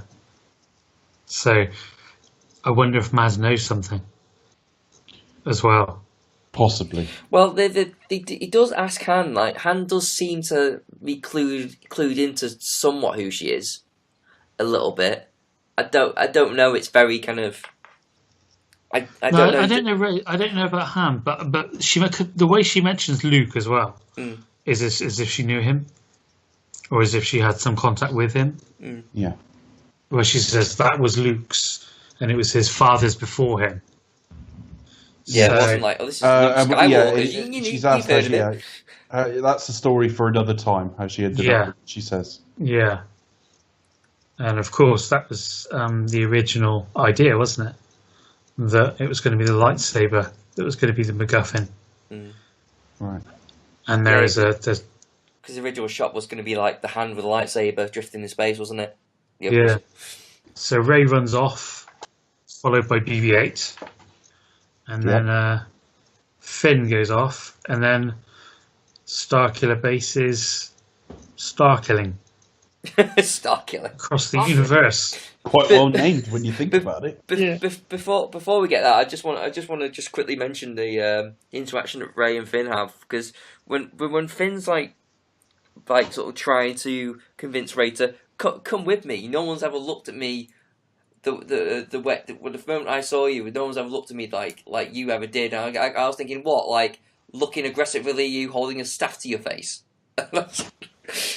I just thought, hang on, no, he says that line of dialogue. Well, when did they actually meet? They met on quite aggressive terms initially. True, but when they were in the Falcon and stuff and congratulating each other. I know. Yeah. But it just funny. But yeah, then, I just thought I'd mention it because I thought it made me laugh a little bit. But Domhnall Gleeson in full Hitler mode. That's the only way to describe it, really, isn't it? It's basically. I love the way he's shaking with anger. He really is. You can see him like. It's like I think this loathsome. I think it's kind of like he's like the guy who's given like. He's been on the sidelines and now been given like the centre stage. One time he's like, right, I'm going to step up now with my big speech. Because I think that's what it is. I think there's like a power struggle between him and Kylo. You know, absolutely. He's like the military side, and Kylo's obviously got the Force spiritual side, so he's kind of like in charge. Kind of like the Tarkin side to Vader, but not quite on the same level. They're like two kids as well with Snoke. Which one's the favourite? Curry favour with the parent. Yeah, who's the more competent? Who can get more brownie points? Yeah, so that's then it. Again, I kind of. I guess I don't know if I guess it could have needed to look this way, but I know a lot of people were confused thinking this was Coruscant, and I think I was at first. I thought it was, but it's never really. Is it established? Because maybe it's something I just keep missing. They definitely mention it. What, Jakku? The Hosnian system.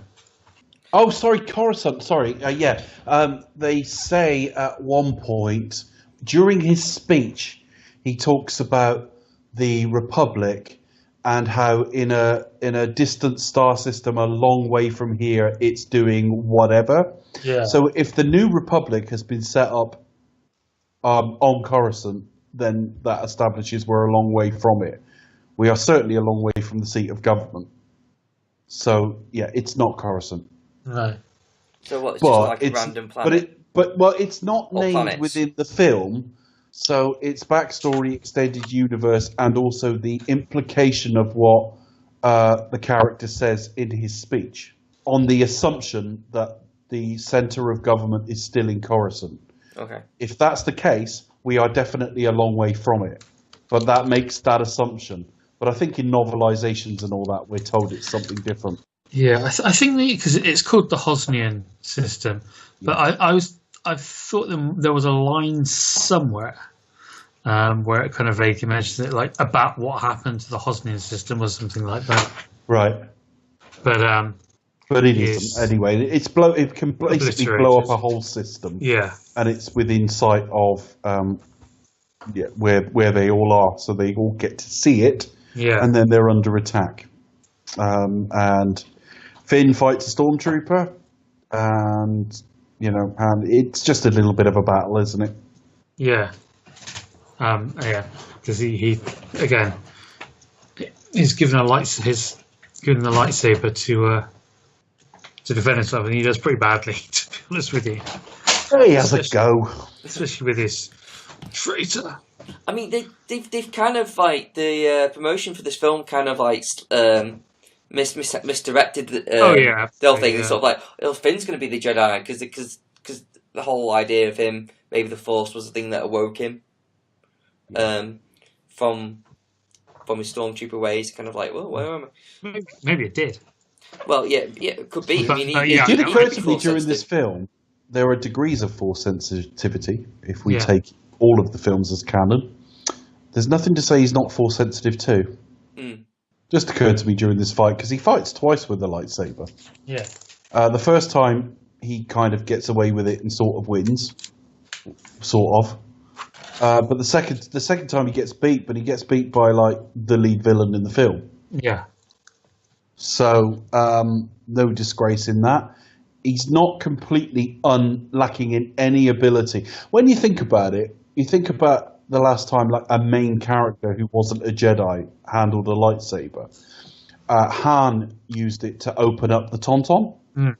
And he might as well have been holding something alien. He didn't look comfortable with it at all.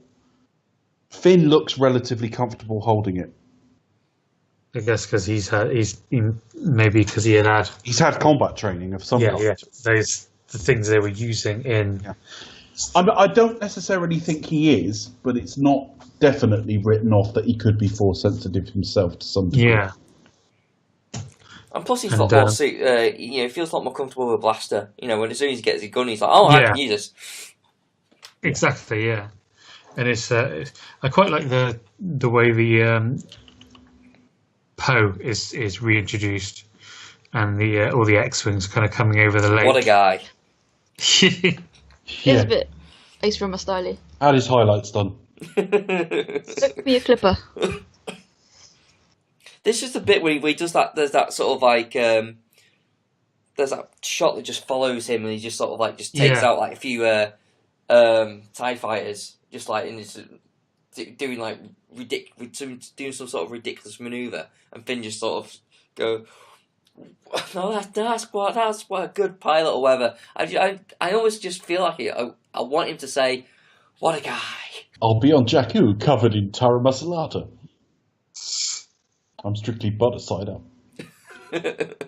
So they basically saved their bacon, the resistance turning up. Yeah, but Kylo Ren goes after Rey. Yeah. And again, so... And he gets her this time. Yeah. Well, they're all captured, aren't they? No, Rey's captured. I mean, Han was until... Yeah, sorry. They got saved by Poe Dameron. Kylo decides, oh, well, I've got the girl, I can find the info I need from her. We don't need to... Mm. Yeah. And then goes off. And then I like how upset Finn is that Rey's been taken. And I imagine feels a bit of personal responsibility. I know, when he goes steaming towards it, and the first thing I thought watching it, not that I thought it was inappropriate, but what's he going to do if he gets there in time? Yeah. He's now completely outgunned, which just shows you he's running on emotion entirely. Yeah. Which is something incredibly lacking from the last films. I know. What emotion? And then we get reintroduced to Princess Leia. Yeah, now, Carrie Fisher hadn't acted in a lot of years. Mm. and I think it shows in some scenes. Now, she had some health problems, obviously. I don't know if she'd had some work on her mouth or something. This is an awkward subject because she's passed since. But did Carrie Fisher look slightly odd to any of you in this film? A little bit. Not, to be honest. Nothing pejorative. I think you're right about about her mouth. I think maybe had some work done there. Something's somewhere. not quite A gone bit right. tuck here and there, but I think both her and Mark Hamill went on kind of diet, exercise, things like that. Yeah, she did. She did. But I remember being visibly and noticeably shocked when I first saw her. So I didn't remember her from any of the trailers, or may have been sort of relatively still shots. So it was the first decent chunk of time seeing her in action. And I was seeing her in lots of interviews and that as well. She kind of did look a little bit different. Well, I followed her dog Gary on social media, and so followed Carrie as well. I hadn't seen any of that. But yeah, she did look a little bit different, but oh well. When she starts acting in the film, I just thought something's not right. And the longer I watched her, the more that sort of dissipated. Yeah.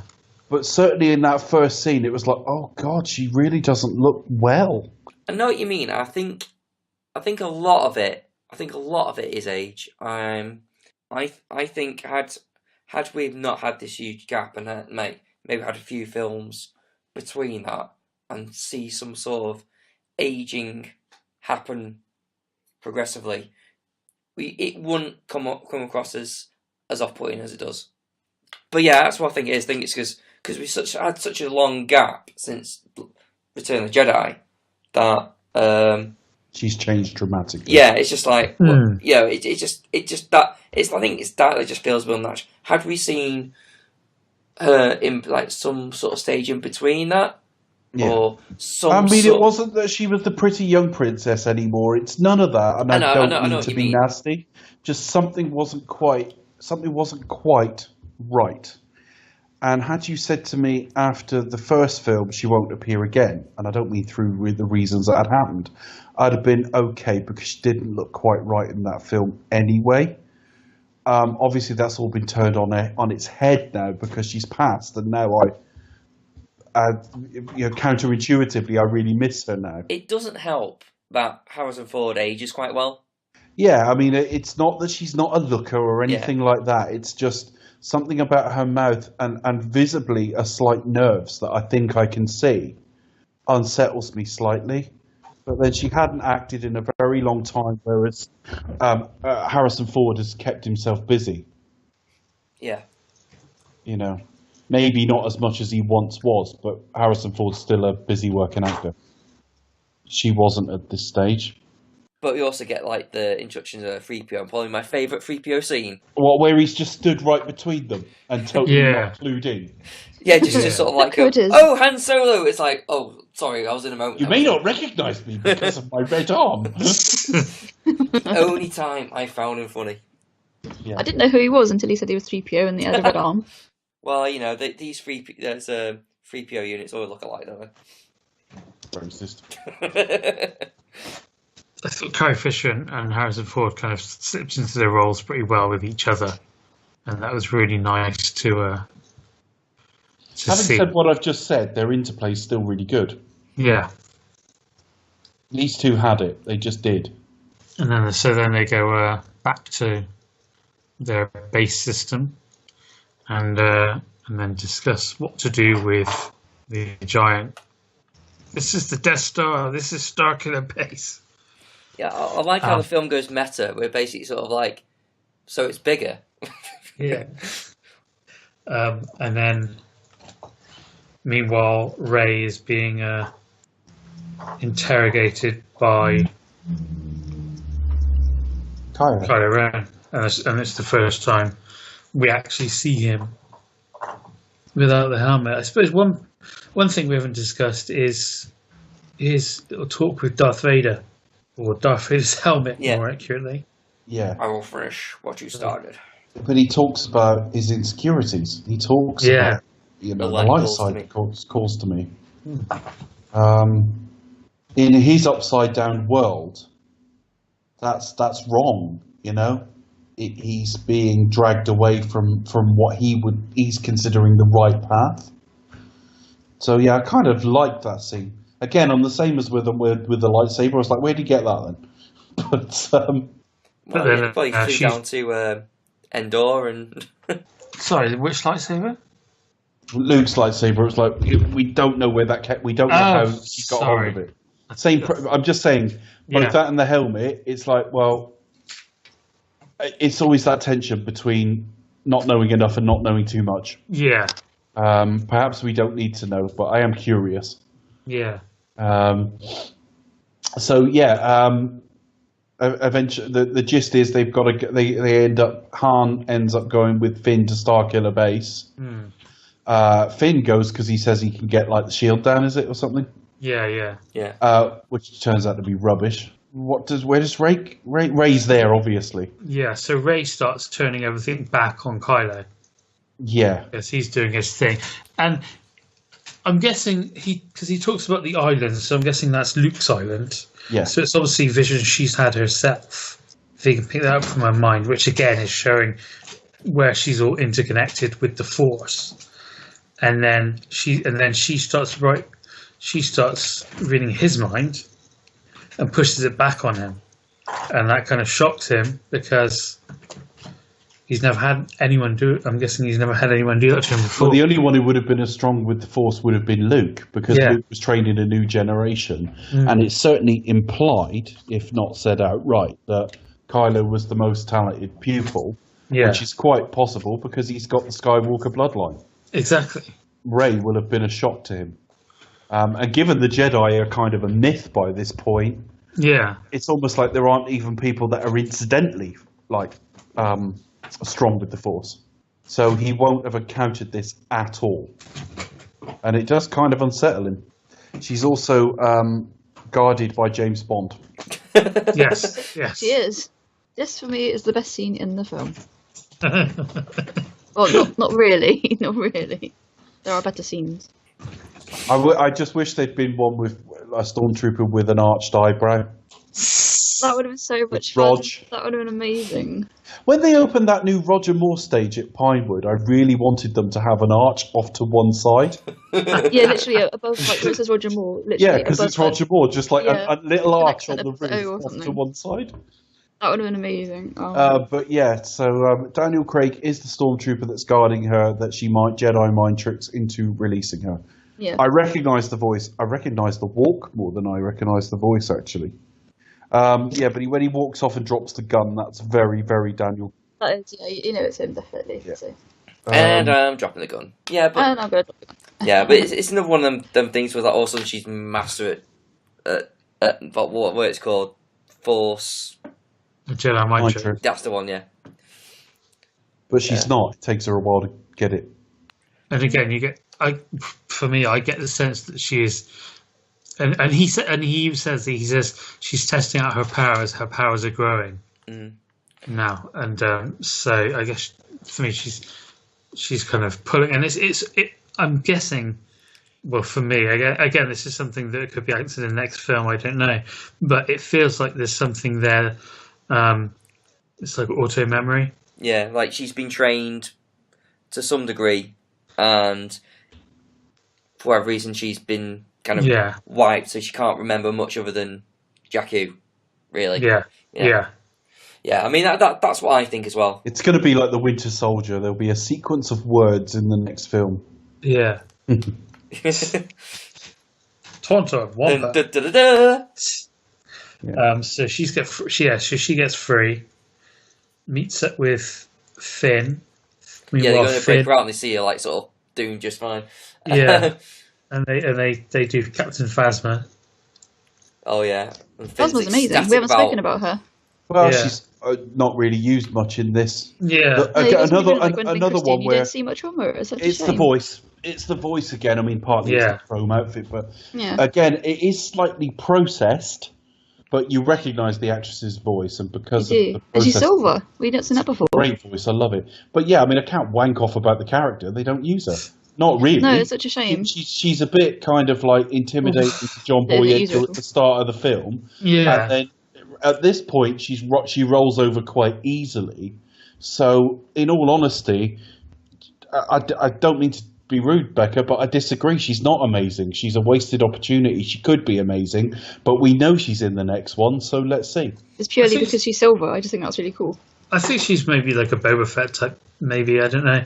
I mean, because I agree that technically there is a waste there, but I'm not sure where she could have really been put in. Well, not anymore. in the film as it is and as it's Exactly. structured. Yeah. But obviously, it's another example where there was a little bit of a hype under her and that character. Yeah. And it's an interesting character in look, obviously, as well. And then you get to the film, and past the first sort of scene, there's not a huge amount of her. No. And it is a bit of a shame, but she's in the next one. Yeah. So let's see. And she certainly looks like she's doing more. Yes. I think her and Finn have a bit of a fight in the next one. They have a stick fight. And then, so Finn's quite ecstatic about being in charge. Yeah. I'm in charge now, Phasma. I'm in charge. Yeah, I mean, I like how he's actually quite... I don't mean this to sound negative, but it's kind of endearing. He's quite immature. You know, because he's almost like... He's never made his own decision. He's never made his own decisions in life. Well, yeah, because he's still kind of like living life, so he's almost like in early development of himself, really. So I kind of like those kind of like the basic necessity of fear and then being excited about having the upper hand. It's like, oh, good. But it's like, Hannah's time to tone it down.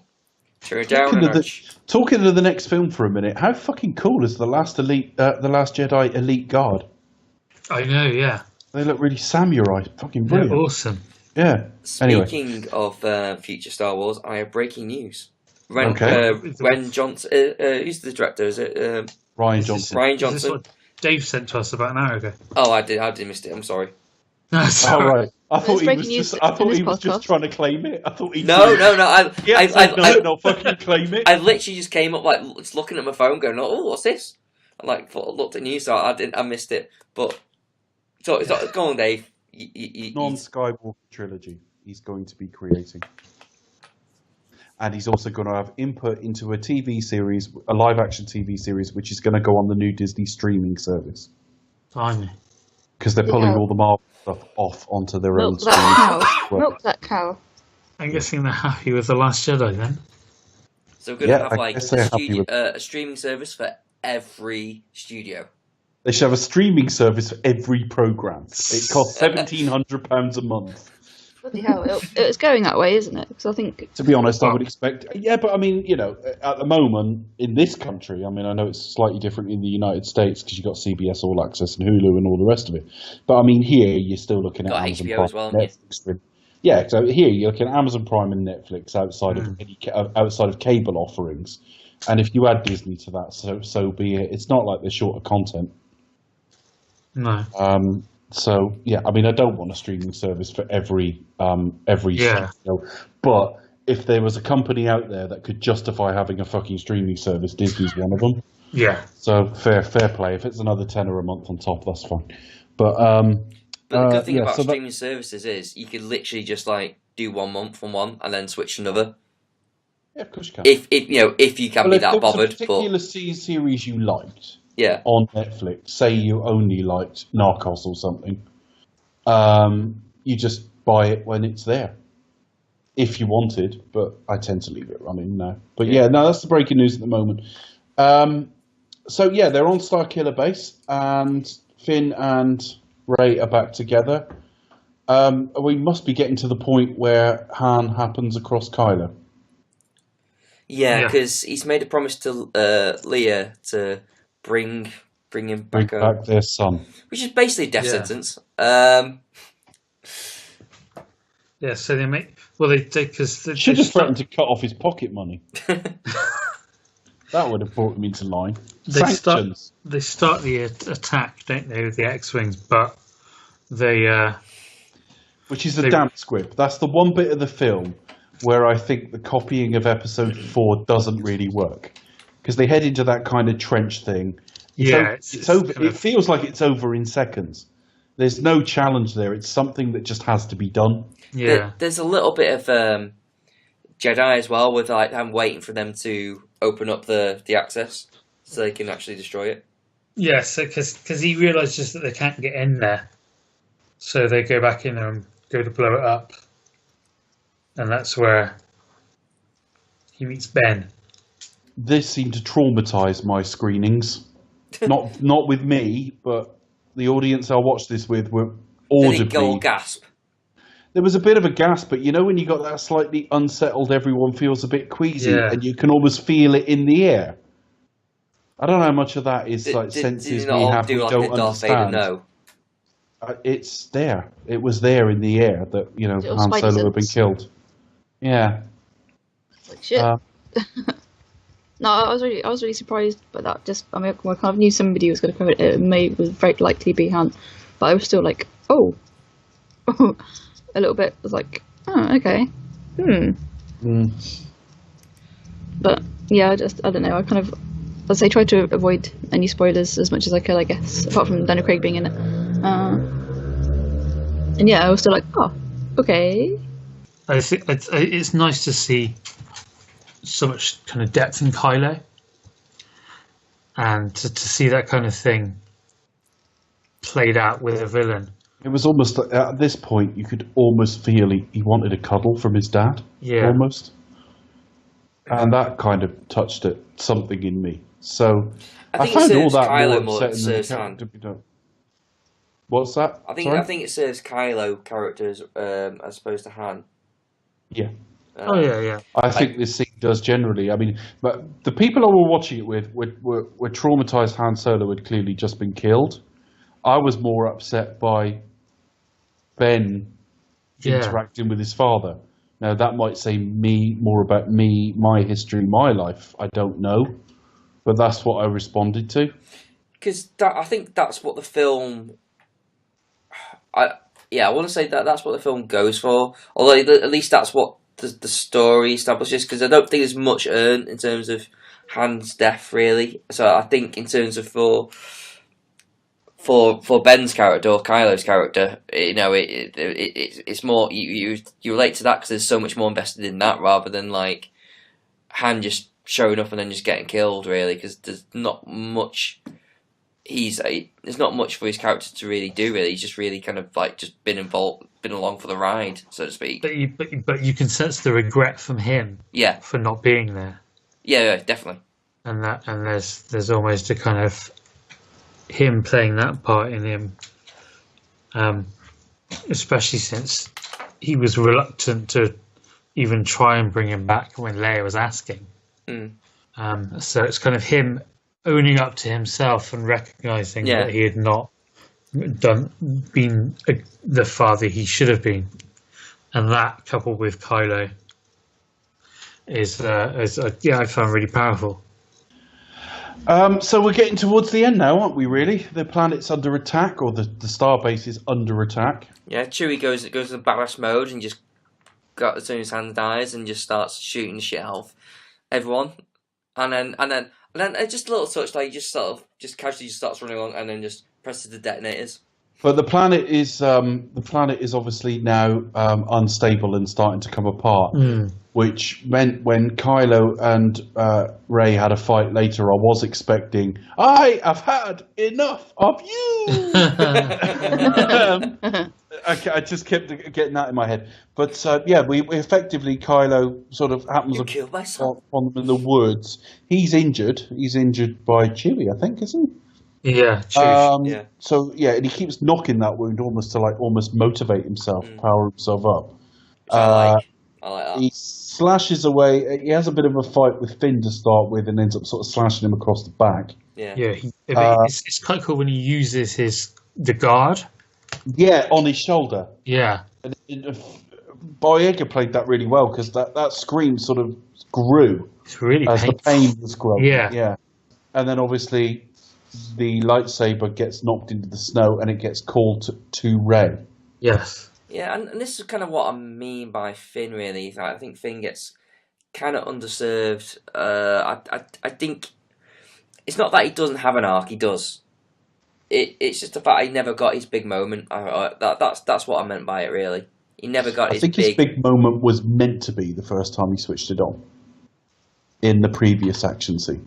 Yeah, but I kind of take your point. Yeah, it just I think it had. I mean, I am spitballing in an alternate film, but had it been in like the whole sequence with the lightsaber in the snow, and I had like Mark Hamill I thought when he read it, I thought it was going to be me. What? And that was think what a fucking entrance. I would have thought it might have been better had Rey fought him first, got knocked out, and then Finn came to the rescue. Would have been a better way to deal with that, and then I'd do the same thing, but have Luke. But then I'm spitballing in a completely alternate fantasy land now. But we have what we have. Yeah, because I mean, I understand people's kind of thoughts about it, but at the end of the day, he's not the main character. He's one of these new principal characters, but Rey is the through line here. Rey is picking up from Luke, literally. So then, and again, Kylo kicks her ass for a fair bit until she realizes what she needs to do. Yeah, he mentions the Force, and she goes, "Oh, the Force, yeah." Yeah. It's not that she's not aware of the Force, it's that she's got to let go. Yeah. And I keep coming back to this theme. She's got a lot of fear about the Force in her. And I think we're going to find Luke has that too. So I think that explains a lot once you realise that. I mean, it's not much different to Luke turning off his targeting computer. And trusting to the Force. Trusting the Force. But there wasn't the same dimension of fear there. No. But you're right, it does rhyme with that entirely. The moment where they suddenly realise I have to trust in the Force. Yeah. And then it's just that I was so happy at that moment when she kicked his ass. It was brilliant. Yeah.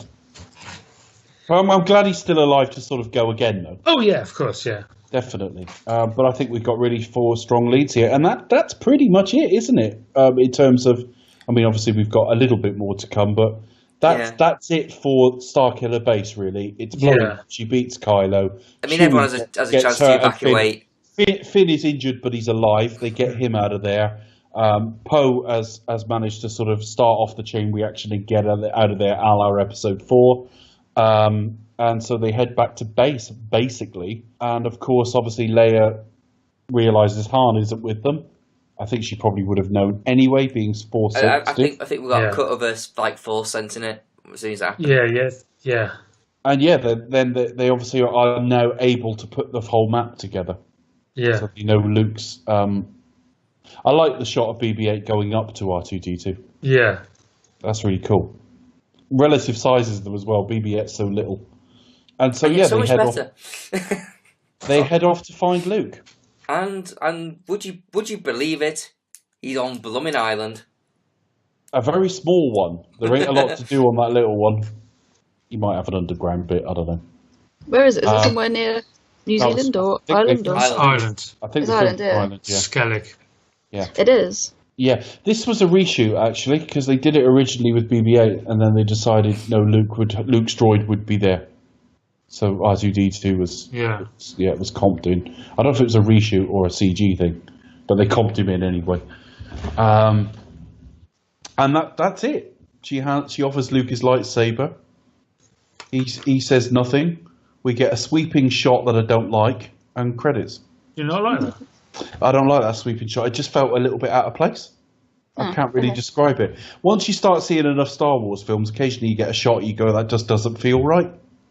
And that sweeping shot didn't feel right to me. Yeah, it's not the fact that it's a sweeping shot. It's the fact that it's on like Craggy Island, isn't it? I don't know. I think it might. I don't know. I don't hate it. It's not a problem. It's not. For fuck's sake, why has he done that? I saw it as a new addition rather than. But I realise what you mean because it's not. It's not a developed enough thought to sit here and slag it off in any kind of coherent way. Nor is it hatred. It's just one of those things where I went, I don't really like that shot, and it's nothing more developed than that. No. You can't put your finger on it, but I'm really happy with the film. It's not a big deal. And then it's over, and you're like, "Fuck! How many years till the Last Jedi?" A lot less than we used to get. Well, less than we used to have. Yeah, it used to be 3, doesn't it? So Used to be 3 years. But Now it does mean this world will be over sooner. Yeah. Particularly if we're getting a trilogy that's unrelated. So, Well, yeah, so we now may it's, genuinely not be going sequentially on to, like, episode 10 and so on. Yeah. And it's, I think we probably will, No. because I don't know how many. Well, they may come back to it later. yeah. What you may find is they may do another trilogy with anthologies and come back to this group Yeah. when they're Give 'em all like a 10 break years and- further on. That's what I would be tempted to do, Yeah. because there's always been time delays between each trilogy in terms of their setting. So you don't really do you want a new trilogy starting 2 years after the last one, chronologically in the universe, I mean. Yeah. So it kind of makes a bit of sense. Yeah. But yeah, final thoughts, folks? Yeah, no, it's lovely to be back in this universe again. J.J. Abrams is entirely the correct person to do it. It's great to kind of like be home, as it were, to paraphrase the film. Great performances, great action. The runtime is managed really well. It doesn't really drag. A few missteps here and there, again with the Rathtar creature on the Millennium Falcon, just for the sake of an action scene. Brilliant cameos.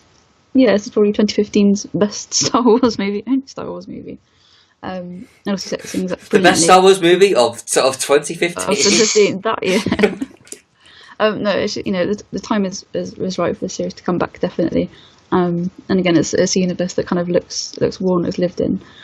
Great performances all around, brilliant breakout performance for Daisy Ridley. All the cast work well together. It's great to see like the old gang, as it were, and exploring things. Now the Jedi scene as a legend. Yeah, I love this movie. Really enjoyed it.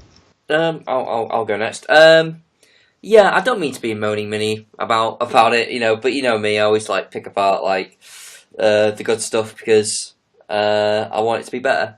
So I want it to be sort of like pretty much masterpiece or almost.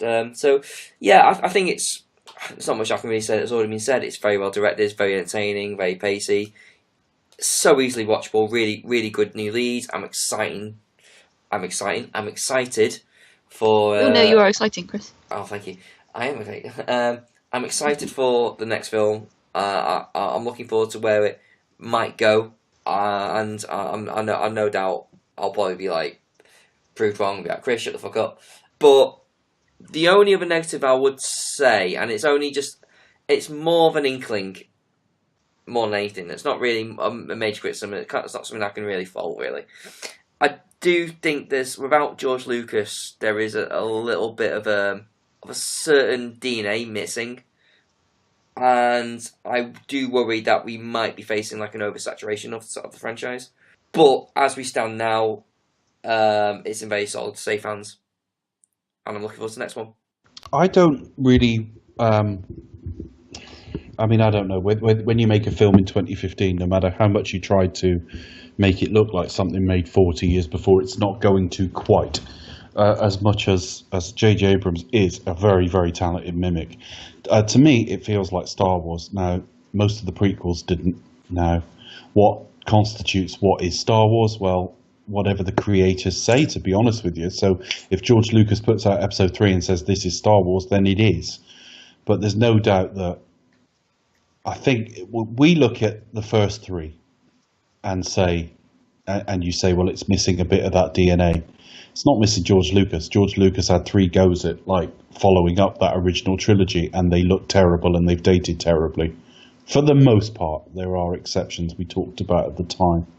So I'm much happier with the look and feel here, to be quite honest with you, because I cannot stress enough the prequels have not dated well, because there's just an oversaturation of a look that's just CG work that wasn't ready in a lot of cases.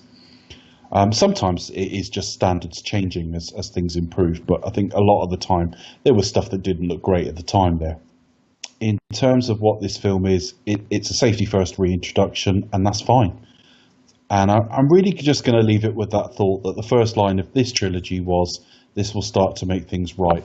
And it did, and I'm grateful for that. Yeah, it's fantastic. I love it. It feels like Star Wars. Yeah, the other ones didn't. There's always just the sense of fun that has always been in Star Wars that always felt like it was so forced in the prequels. but is here with the right amount of emotional content and brilliant characters, especially Rey, who is just like a milestone character. And also something I haven't really mentioned is the music, which is amazing as well. Rey's theme is beautiful. An all-time great It theme. is. And it's got playfulness in it. It's got so much in it. It's great. I love all the new characters. I adore this film. Absolutely adore it. It's really, really makes me pleased to be able to say that. I don't know how you can adore a film, though, Charlie, when you don't know enough about it. Yeah. I mean, it's fun and all, but I don't know how factual it is. I don't know. Or maybe we might need to blend the two to... What? Fun and facts in the same package? Yeah. You I don't dunno. say. Yeah! We're becoming more like a fucking infomercial with each show. 50, 50, 50. Now, I think we've introduced that so well that it is time for a party! Come on, Cole, check back! 50, 50, 50, 50! These are not very fun, but quite factual. Oh, that doesn't sound like the whole package to me. No. I'm sorry, I should do better next week. You're crap at hype. I am. Fun fact number 1, Daisy Ridley's great uncle is Dad's Army star Arnold Ridley. Fun Is fact number he? 2. I didn't know that. No, fun fact number 2. John Boyega originally did the film, played Finn with his natural English accent, and then he decided no, we'll do it with American accent because it didn't fit. Kind of wish he'd kept his accent because his accent does drop. Well, he was told to put an American accent on. It sounded a lot better, but no, he's really good. Because I think it's quite convincing. There's a couple of bits, yeah, but generally, yeah. Fun fact number 3, John Williams received his 50th Oscar nomination for his score work on this movie. Fun fact number 4, Gary Oldman auditioned for the role that went to Max von Glockenspiel. As the second time, obviously, he'd been eyed for a role in the Star Wars universe after Grievous. Grievous, that was it. Yeah, Grievous, yeah. And then fun fact number 5, as we mentioned before, Daniel Craig was in this film. Anyway. Wasn't his number like something 007? I think that was a joke. I think it was meant to be like No, JB I'm not saying it or was a DC 007 or something. coincidence. Like, they finished filming it, and then he went home and, like, that night he's having, like, a glass of wine with Rachel, and he goes, hang on a minute, what was 007? No. Yes, I know it was deliberate. I'm sure his, like, number was something 007. Yeah. Anyway. DC 007, JB 007. All It's not really right, facts, well, we had it before, so that was my 5 fun facts. Yeah. all right, social media, folks. You can find me at Cinematronics on Twitter. You can find this podcast at cinematronics.co.uk, along with my other podcasts and exciting posts I post on a daily basis. Yeah, and basically every 6 months he goes, should we record one? So by default, Cinematronics is becoming a two-hander. The only two-hander Chris has got, I imagine. Yes, very true.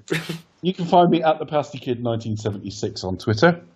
You can find me at Movie on Twitter. You can find us on Twitter at Expect Us to Talk, facebook.com/Expect Us to Talk. You can also find us on the iTunes if you search Do You Expect Us to Talk? Hit subscribe and give us a 5-star rating, as it will rank us higher and attract more listeners, yo. Okay. I've enjoyed this series, but I'm really not sure. I've still got a problem about episode 4. Right at the very start, where did she get all those fucking plans from? Which means Becca. Do You Expect Us to Talk will return with Rogue One, A Star Wars Story.